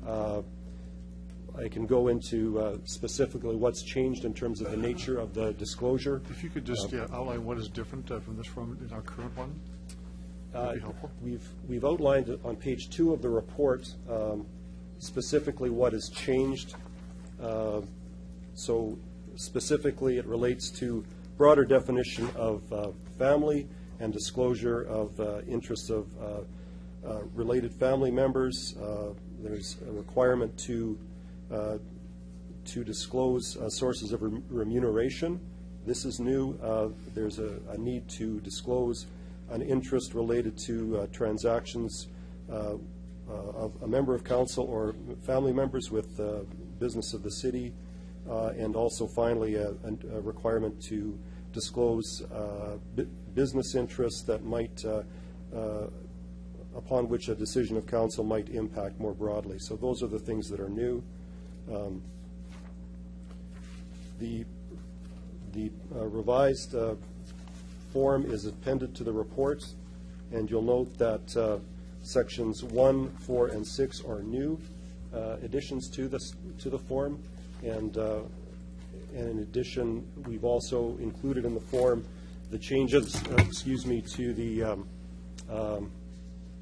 to the definition of family. So in our view, the form as it's currently drafted complies with the changes that have been implemented by the province around public disclosure statements, and we are recommending that council approve the revised form. Thank you very much for that summary, Mr. Weary. I believe you need a motion. Did I do this yet? I don't think I did. To move it? Motion? Thanks. Okay, good. So discussion on the report. Any discussion? Councillor Donald. I just want to be clear, if I could, through the city solicitor. One, we have in the city of Regina already filled out a form of this type. Is that correct? Mr. Weary? That's correct. But other cities would have done that, but no one else would have been required. They could have done it as their own option. So town, villages, RMs, or whatever were not required to do that. But was it other cities were required as well? Mr. Weary? Your worship, members of council, that's correct. Okay. The requirements were in the Cities Act. The other municipal statutes did not have a similar requirement until now. Thank you. So this was passed in legislation. This is one of the items in legislation that was passed. Could you give me the date? And I believe it was the 19th of November. And is it correct that we then have 30 days to comply and then file this with our own clerk's office? Is that accurate? That's correct. So 30 days from the 19th? Yes. Okay. That's good. Thanks. Thank you, Councillor Bell. Other speakers? Councilor Donald, could you take the chair from them, please?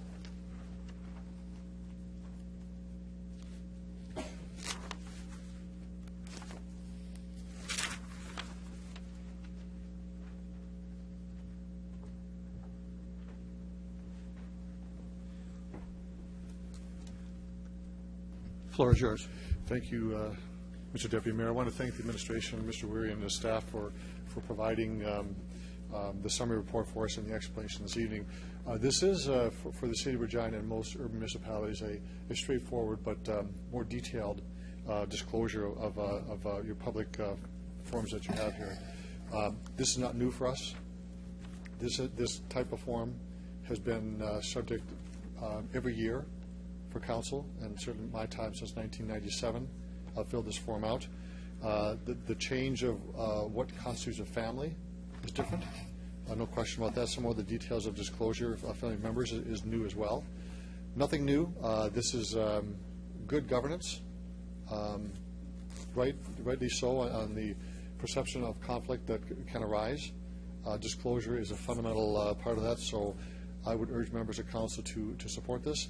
It is in effect that we just heard actually right now, and the need to have these forms filled out and tabled with the clerk's office within 30 days is paramount. So I just want to reiterate this is an important thing, but we're doing it for a number of years. No real surprise to members of council. Thank you. Thank you.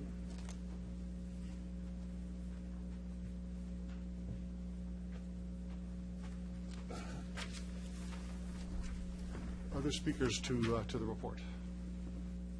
Call the question. All those in favor? Opposed? That's carried unanimously. We'll move on to Community and Protective Services. Councilor Flagel. Thank you. I rise in support of CR 15-132, and it is a organization called Sinking Ships Entertainment Playground Donations. And if I could have a seconder. Seconder for that, please. I'll second. Thank you. Councilor Hinks. Twice now this year, we've had organizations come and want to give us money, and this is the second one. We had the Student Union give us $1.6 million, and now this Sinking Ships program is going to give us up to $300,000 to build a playground structure. No strings attached, other than I think it looks like we have to come up with about 20 grand to clean up a site, get it ready, and that's number one. And that we allow the Executive Director of City Services to negotiate and approve an agreement with Sinking Ships Entertainment on behalf of the City of Regina, and that City Council has authorized the City Clerk to execute this agreement after review by the City Solicitor. This is in relationship to the 150 years of Canada, and this is a benefit of being a capital city, because they're going and looking at 13 other cities across Canada and going to put this money together. What this organization does is they will build it, film it, get kids involved in the community, show it, showcase it, and then promote it at the 150th celebration of Canada. And being a capital city, Regina is allowed and is going to be looking at this. They will determine, well, along with our staff, a location that is best suited for the needs of what's going on. But the other thing they're going to do is it won't be to a new area. It won't be a brand new setup. It will be something that will have been ripped down, utilized, track record, good community base, areas that need it. Maybe the one has been neglected, just left for nothing over the years. Maybe it's an old structure. These are the types of things they're looking at, and then they want enthusiastic children to come in there and they'll film this and make a spectacle of it. At the Community Protective, we talked about this, and I did ask the question because $300,000 seems like a lot of money for a play structure. But when you add in accessibility issues that need to be addressed, if we all want to go and the people around here want to go to the Al Ritchie Community Association, where the rink is, that facility is close to $300,000. It is fully accessible. It's got a floor. It's got ramps going up to where every child can play on it. It's phenomenal. $300,000. I couldn't believe that it was that much, but I've been told by administration that, yeah, it's in that neighborhood.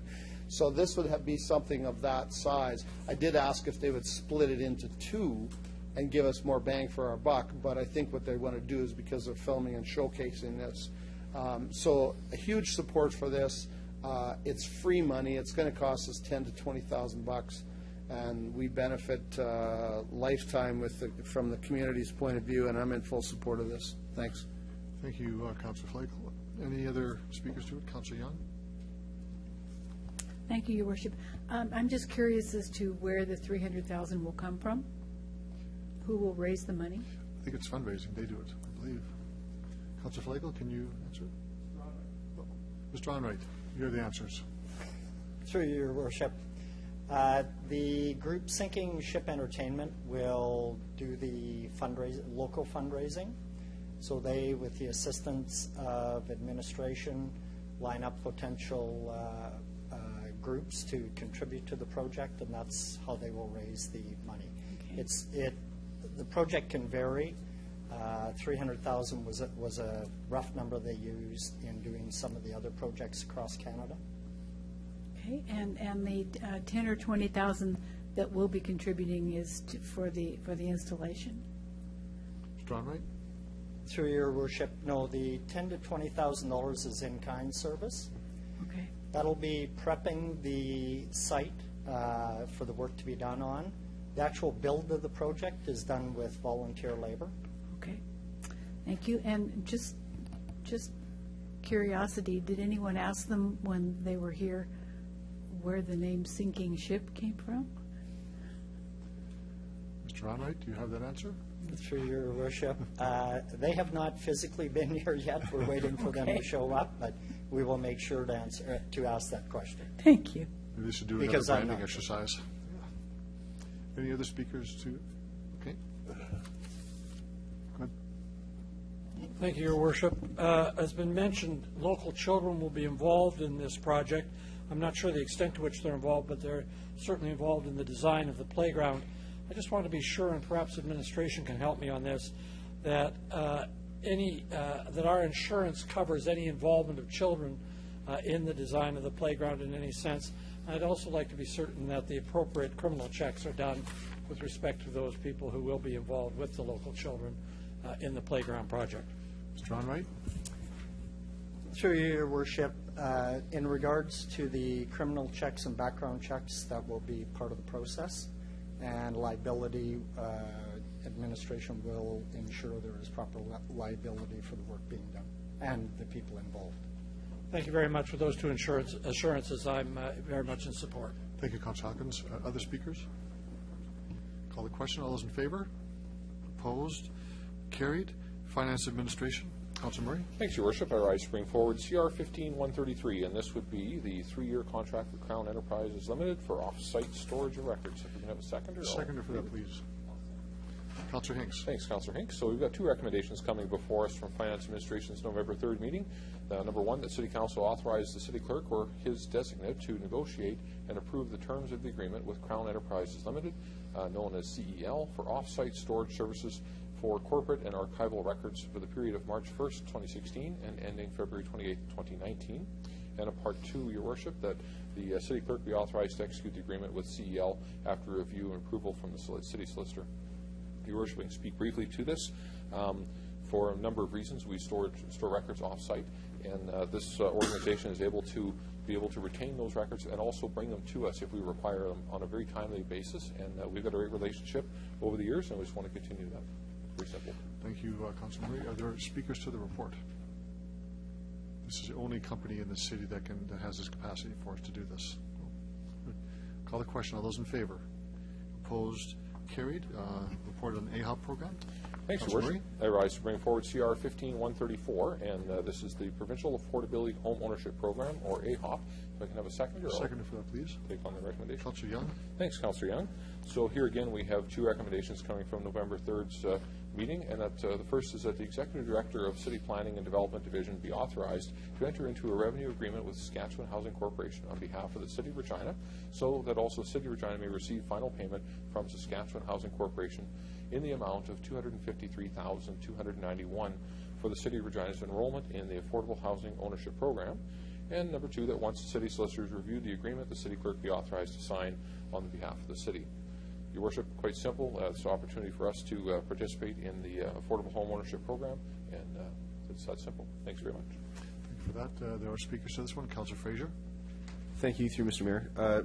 My apologies if I missed this in the report. I couldn't see an actual number of units that this amount applied to from last year. Thanks. Ms. Swarlock, do you have that answer? To Your Worship, I'll defer that to Mr. Richard. Mr. Richard? Through Your Worship, actually, under the old program system, it was $10,000 per unit. So under the new program, it's $15,000 per unit. So that money is used for the capital funding for the housing incentive. Okay, so that number divided by 10,000. Thanks. Thank you, Councillor Fraser. Other speakers? Call the question. All those in favor? Opposed? Carried. Back to Planning Commission. This one is a application for discretionary use in the Greens on Gardner. Councillor O'Donnell. It is. It's a planned group of townhouses, Greens on Gardner. The address is 3301 Green Poppy Street. If I could have a seconder, please. Seconder, please. Councillor Hinks. You will note in here that there's a slight amendment. We were looking for some clarity on information. The number of townhouses is 64, but we were unclear from some of the diagrams that were before us as to the configuration. It has been added to the report. This is slightly different than what the Planning Commission had, just so that there was some clarity. We just needed that. And we were a little bit confused as to the lane configuration. Sorry, that's not true. The width of the lane and then the size of the parking stall. So I am identifying it from this point of view. We've yet to see, at least in my time, where there was a laneway that was the road, and then there was parking perpendicular to that. And so that was new. We wanted to see how that size and would work. With this information, we are comfortable with that. There was no question about the development itself. It met all the requirements that we were looking at. It was fine. We just needed some clarity on the configuration of the buildings. It wasn't clear from the size of the diagrams given to us. So I just wanted to give you that assurance. Other than that, we're quite fine with this. Thanks. So, Councillor O'Donnell, I'm not sure you know, there is a proponent of this project in the audience. Could then answer questions if you want that, or anybody else wants that. They are not a delegation, but they are here. That's a possibility. If that's I would take that, and I would ask a question or two. You would? I would. Okay, well, I think we'd have the delegation to come forward, just to identify yourself for the record who you represent. And you don't have to make a speech of any kind, but and you have been to this place for quite some time, so welcome back. Thank you, Your Worship. My name is Rob Mossens. I'm the Director of Land and Servicing with Porchlade Developments. So if I may ask Go ahead, yes. Thanks. So could you just, if you don't mind, for clarity's sake, just talk about the design of the homes from the townhouse, up and down, and how that works? Yes, Your Worship. The townhomes, there's 3 different styles of townhomes that we're proposing for this site. There are the traditional 3-story units with a main floor garage and then the living units on the top 2 floors. Yep. The second, what we're terming a courtyard or a lane product, is a main floor unit, main floor ground entry into the unit, and it's about 550, 600 square feet in that ballpark. The third style is the upper unit that sits atop of the lane product, and that takes up the top 2 stories. Again, main floor entry to that unit, and then you go up the stairs, and then your living quarters are above the courtyard or lane product unit. So each one is slightly different in terms of size. Correct. That's correct, Your Worship. Good, thanks. So let's talk a little bit about laneway and parking off to the side. I have not seen that before. Have you done it before that way? Yes, Your Worship. We've done that development in both Calgary, and it's worked quite well. The lane width here is quite substantial. It's 7 meters wide, so we feel that's more than enough. A typical fire lane in the city of Regina, for example, is 7.5 meters. So we believe that's more than adequate to serve for access to and from the stalls. And the size of the parking stalls along there, are they a little bit on the generous side? Your Worship, the parking stalls meet the City of Regina bylaw requirements, so they're standard-sized parking stalls. Perfect. I'm good now, thanks. I'll give an opportunity to anybody else to, this is a bit different. We did, anybody has a question of the delegation? Otherwise, I'll go back to regular speaking. Looks like you're off the hook. Thank you very much. Other speakers to the report? question? All those in favor? Opposed? Carried. Last report from Planning Commission is a fast food outlet at Park Street. That's Councilor correct. The proposed fast food outlet, and the address is 2419 Park Street. If I have a seconder, please. Seconder for that?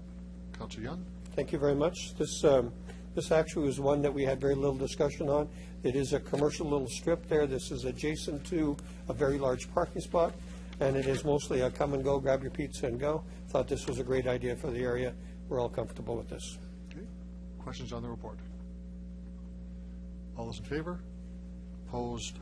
Carried. We have an information report on the 2014 annual report for the Civic Naming Committee. Have a councilor to introduce this, please. Introduce in a second or two. A seconder as well for the report. Anybody want to second it? Councilor Flake. Councilor Flake, okay. It is information. I'm going to leave it as such. Thank you very much. Any comments on the report? Fairly self-evident. All those in favor? Opposed? Carried. Another bylaw and related reports. Planning Commission, supplemental report on the condominium bylaw. Councilor O'Donnell? Thank you. I move, seconded by Councilor Fraser, that bylaw number 2115-67 be introduced and read a first time. No, I think we're at an information report, Oh, Councilor. sorry. This is 15-21. This is the sorry, not 21. 22. Supplemental report on the condominium bylaw review and policy update. What I would do the first time here is this is an informational. Right. I'll deal with it as part of the second report, so I'll put it on the floor Okay. and discuss them together. Okay, that's fair enough. You move it, seconder, please. Okay, Councilor Murray. This relates directly to the next report, so are there any comments on this particular report? We can simply move it as received and filed. All those in favor? Opposed? Carried.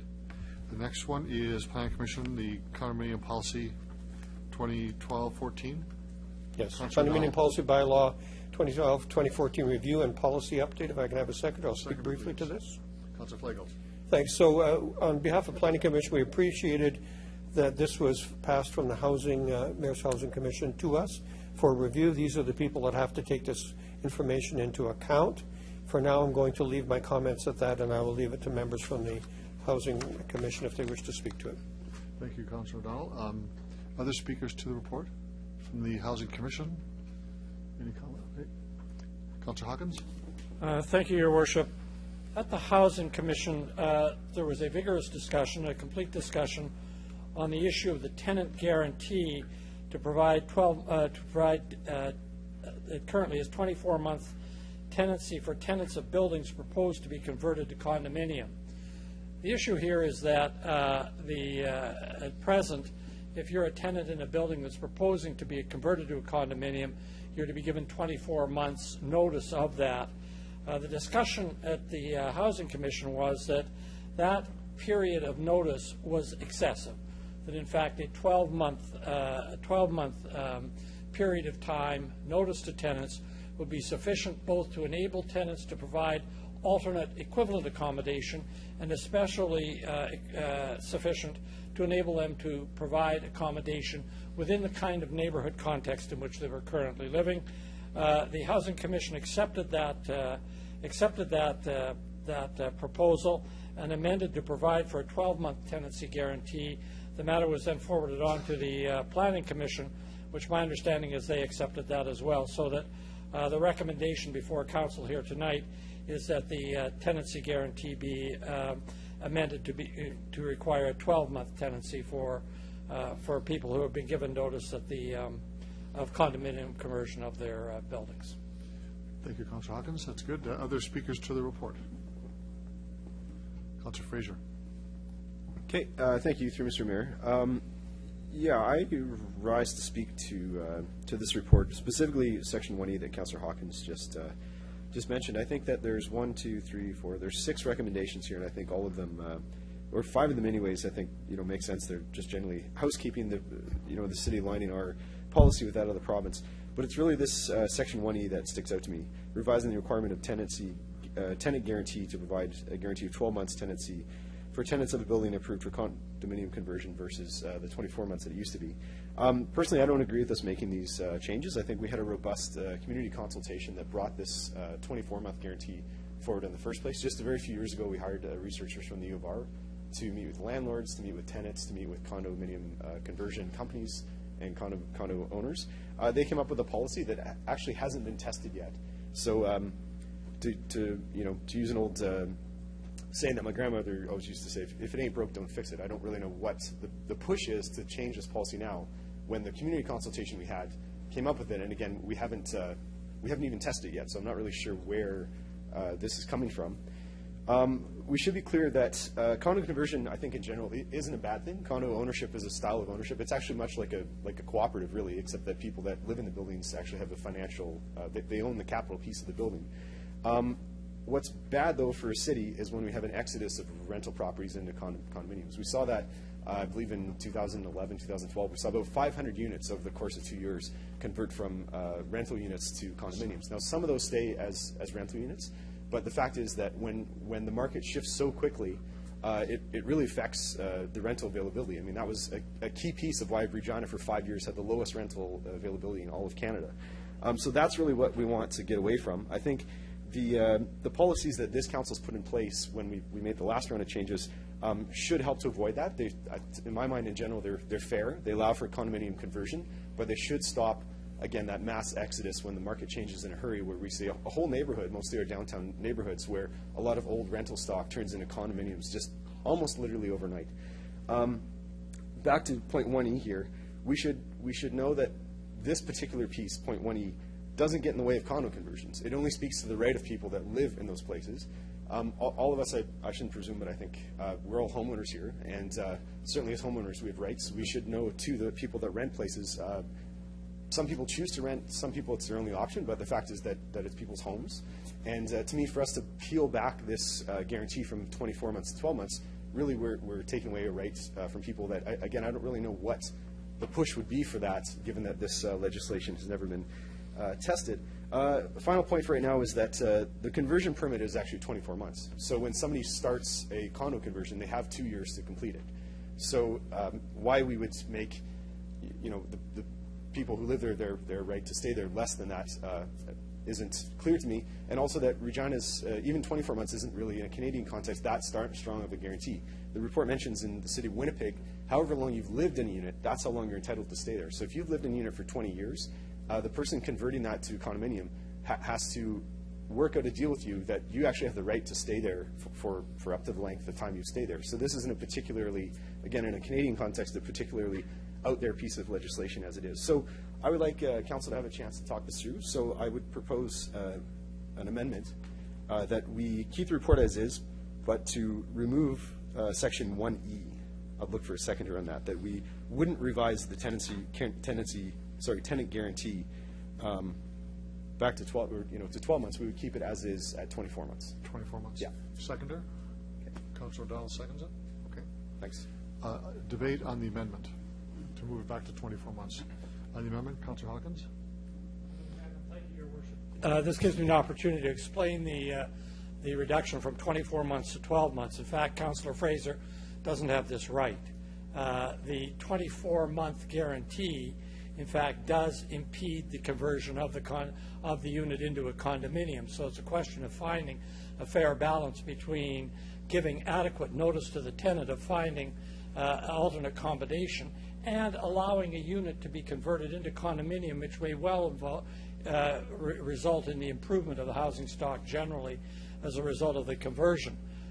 12 months is a long time. 12 months is enough time to find alternate accommodation. We'll note that the housing market is now dramatically different from the housing market that Councillor Fraser referred to. There isn't the same kind of pressure that would prevent finding of an alternate accommodation. So that it's important that there's protection. There's no doubt about that. The question is how much protection is reasonable, given that it's also advantageous in circumstances, particularly like the ones we have at present, to permit condominium conversion, to permit the upgrading of our building.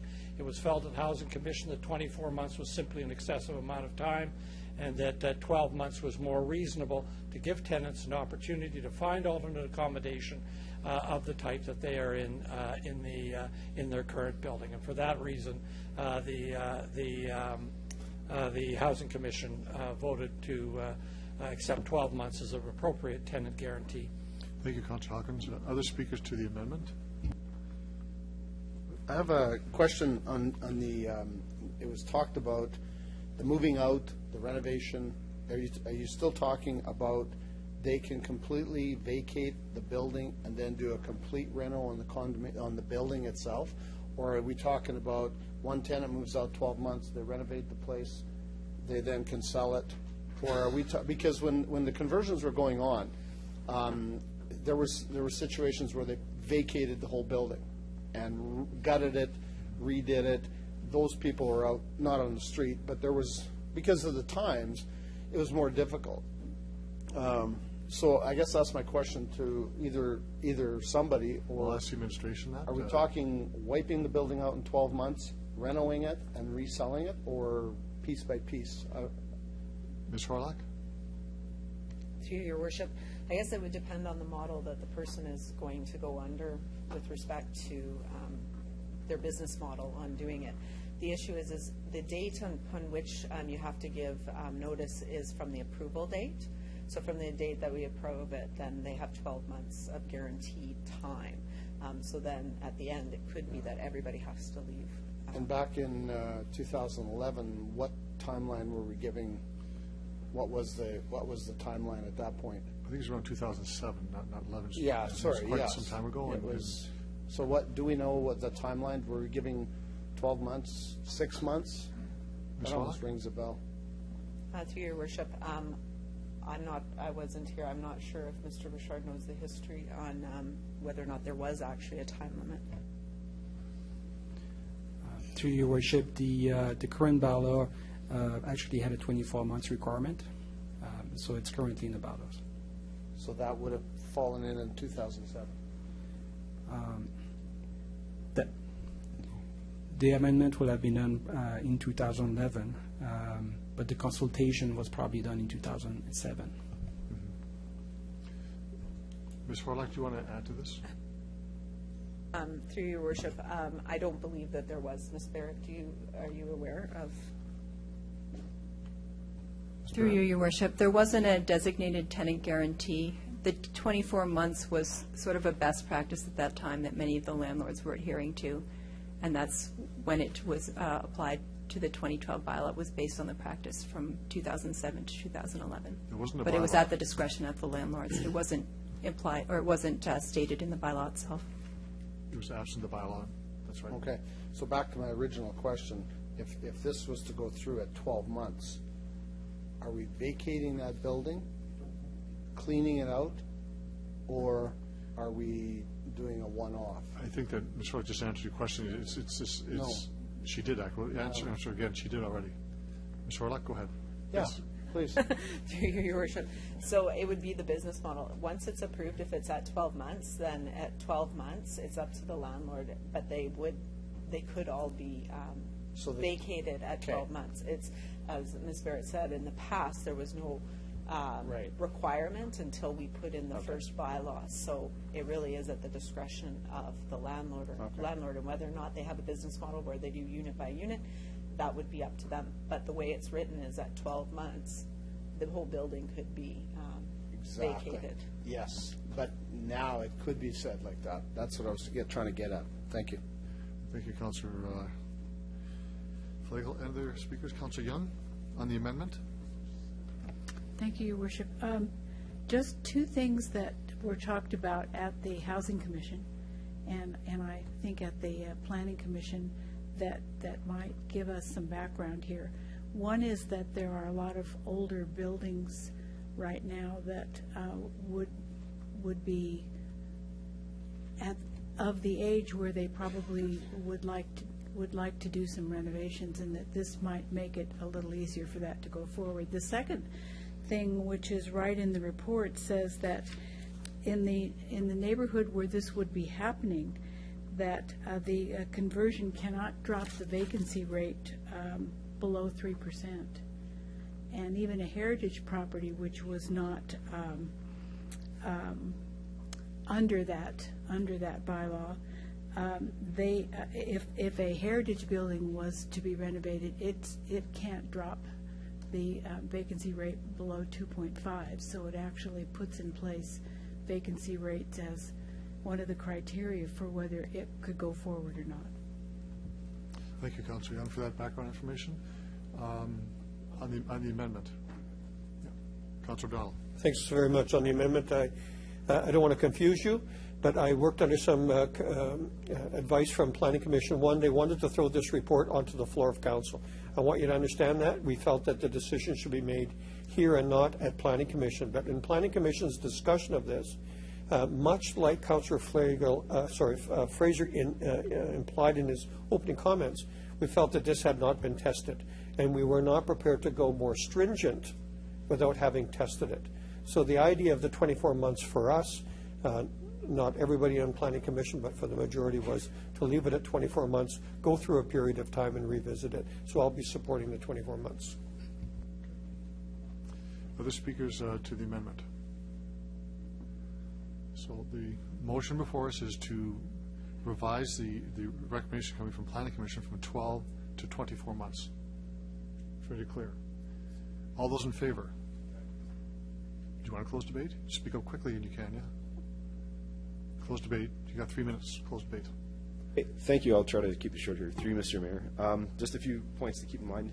That right now the legislation as it sits is that if you live in a condominium, in a rental unit that's being converted, you're entitled to the first right of refusal. That when that unit comes up for sale, that you get first dibs on it at market value. Number two, that if the province deems it necessary for you to vacate, you have to do that. You can't just be a stick in the mud, say you're not leaving. Again, if the process is all in order, if there's a big enough renovation, there's lead paint or something like that, and you have to leave, you have to leave. This doesn't really apply to that situation. Vacancy rate across the city has to be 3% for 2 CMHC cycles, or 3, I'm sorry. For a whole year, we have to have 3% vacancy rate across the city and in your local neighborhood. And for, the point of this is really to, the spirit of the provincial legislation is to avoid undue hardship for the people that have to leave their homes. So for the most part, we can expect that if things are on track, that process will happen in a right way, that a deal will be cut and people will leave because there's vacancy in the neighborhood and they don't have to leave their neighborhood. Their kids don't have to remove school, change schools or anything like that. Really, this is just, in case of things not playing out that way, this is one more protection for the people that, again, have to leave their homes through this process. An analogy might be about seatbelts. The hope is you don't have to use a seatbelt in your car, but it's not to say you should cut the seatbelt out of your car just because you don't have to use it, right? And finally, just to reiterate that, there was a public process that came up with this initial 24-month period. I think we were all part of that process and voted to approve it. And, if at some point in the future, this is tested out and we find out that 24 months just doesn't work for the process, it's not right for the city, I would be fully supportive in bringing it back to 12. But for now, we don't know that, and I think we should keep it at 24 months. Thank you. Thank you, Councillor Fraser. You closed the debate on the amendment, so I'll ask a question. All those in favor of the amendment?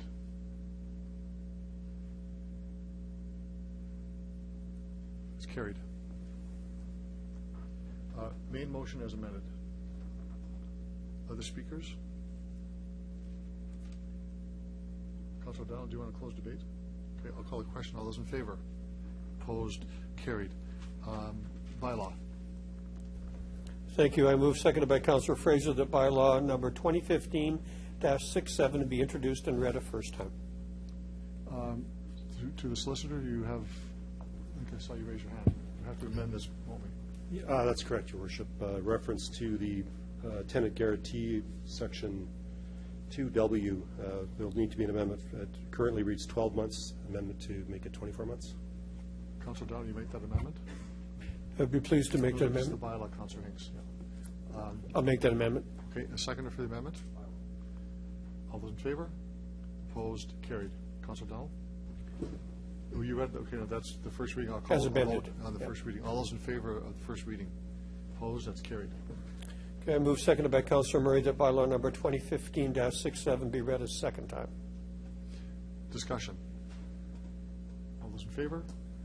Opposed? Carried. I move, seconded by Councillor Hinks, that council hereby consents to bylaw number 2015-67 going to third reading at this meeting. All those in favor? Opposed? That's carried unanimously. And finally, I move, seconded by Councillor Flagel, that bylaw 2015-67 be read a third time. All those in favor? Opposed? Carried. Before we adjourn, I would ask Councilor Donald, please take the chair, please.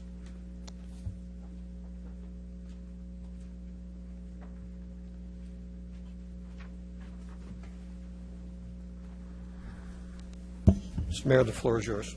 Thank you, Mr. Deputy Mayor, and thank you to Council for allowing for this motion to be brought forward on short notice.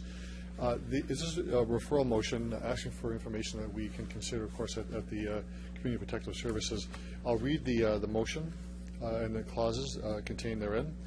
Whereas the recent tragic events from Paris have heightened the interest of Reginans in accepting Syrian refugees in our country, province, and cities, and whereas the federal and provincial governments largely lead the immigration and refugee process and make decisions on those who arrive and settle in Canada and Saskatchewan, along with the screening requirements for resettlement, and whereas the City of Regina has a history of welcoming newcomers, and whereas the City of Regina continues to recognize the vital role that immigrants and refugees play in growing Regina and building our workforce and economy that's necessary to ensure a diverse and thriving community.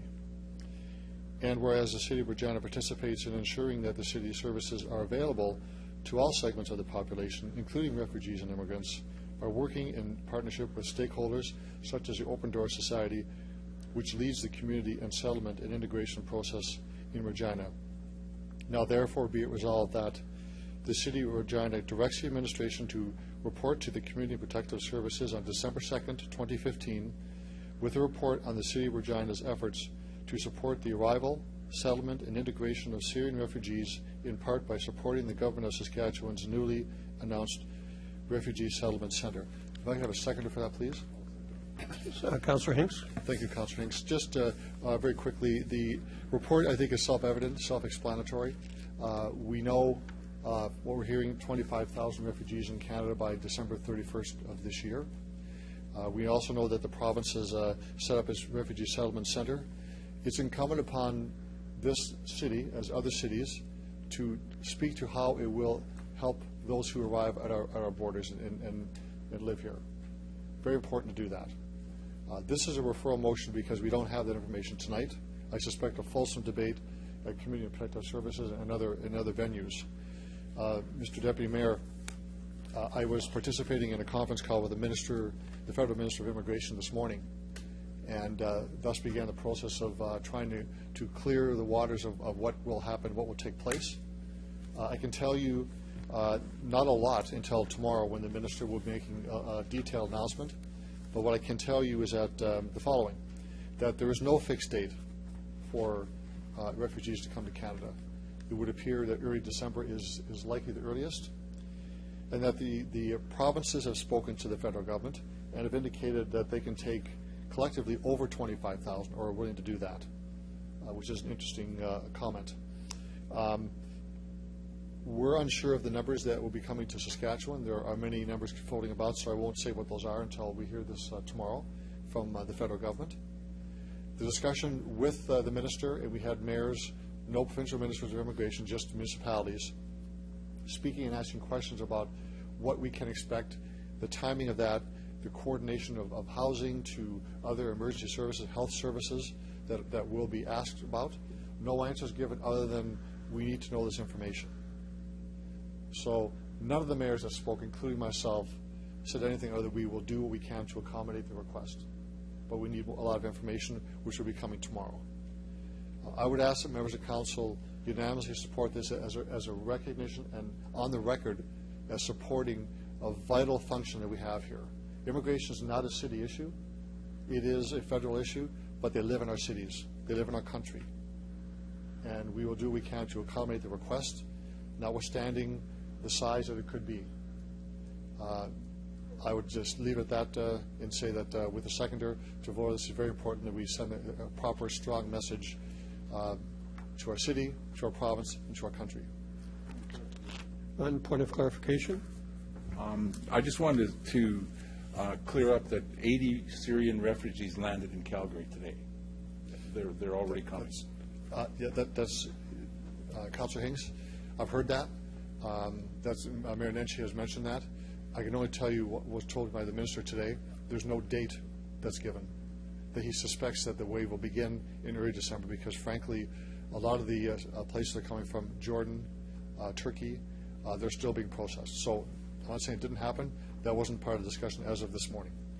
Thank you. So council should be clear what's before them. You have a motion. It is referral. There is no debate. Is there any other questions on clarity? This will come back to Community Protective Services for open debate, and then it will be forwarded to council. You'll have plenty of time to discuss at that time. Seeing no hands for clarity, I will call the question on this. All in favor, raise your hand high, please, so I can see. That is a unanimous vote. Thank you very much. I'll give the chair back to you.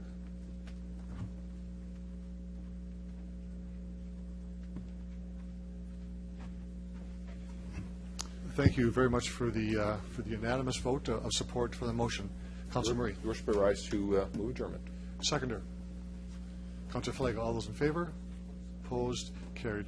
Thank you very much, everyone, and have a great evening.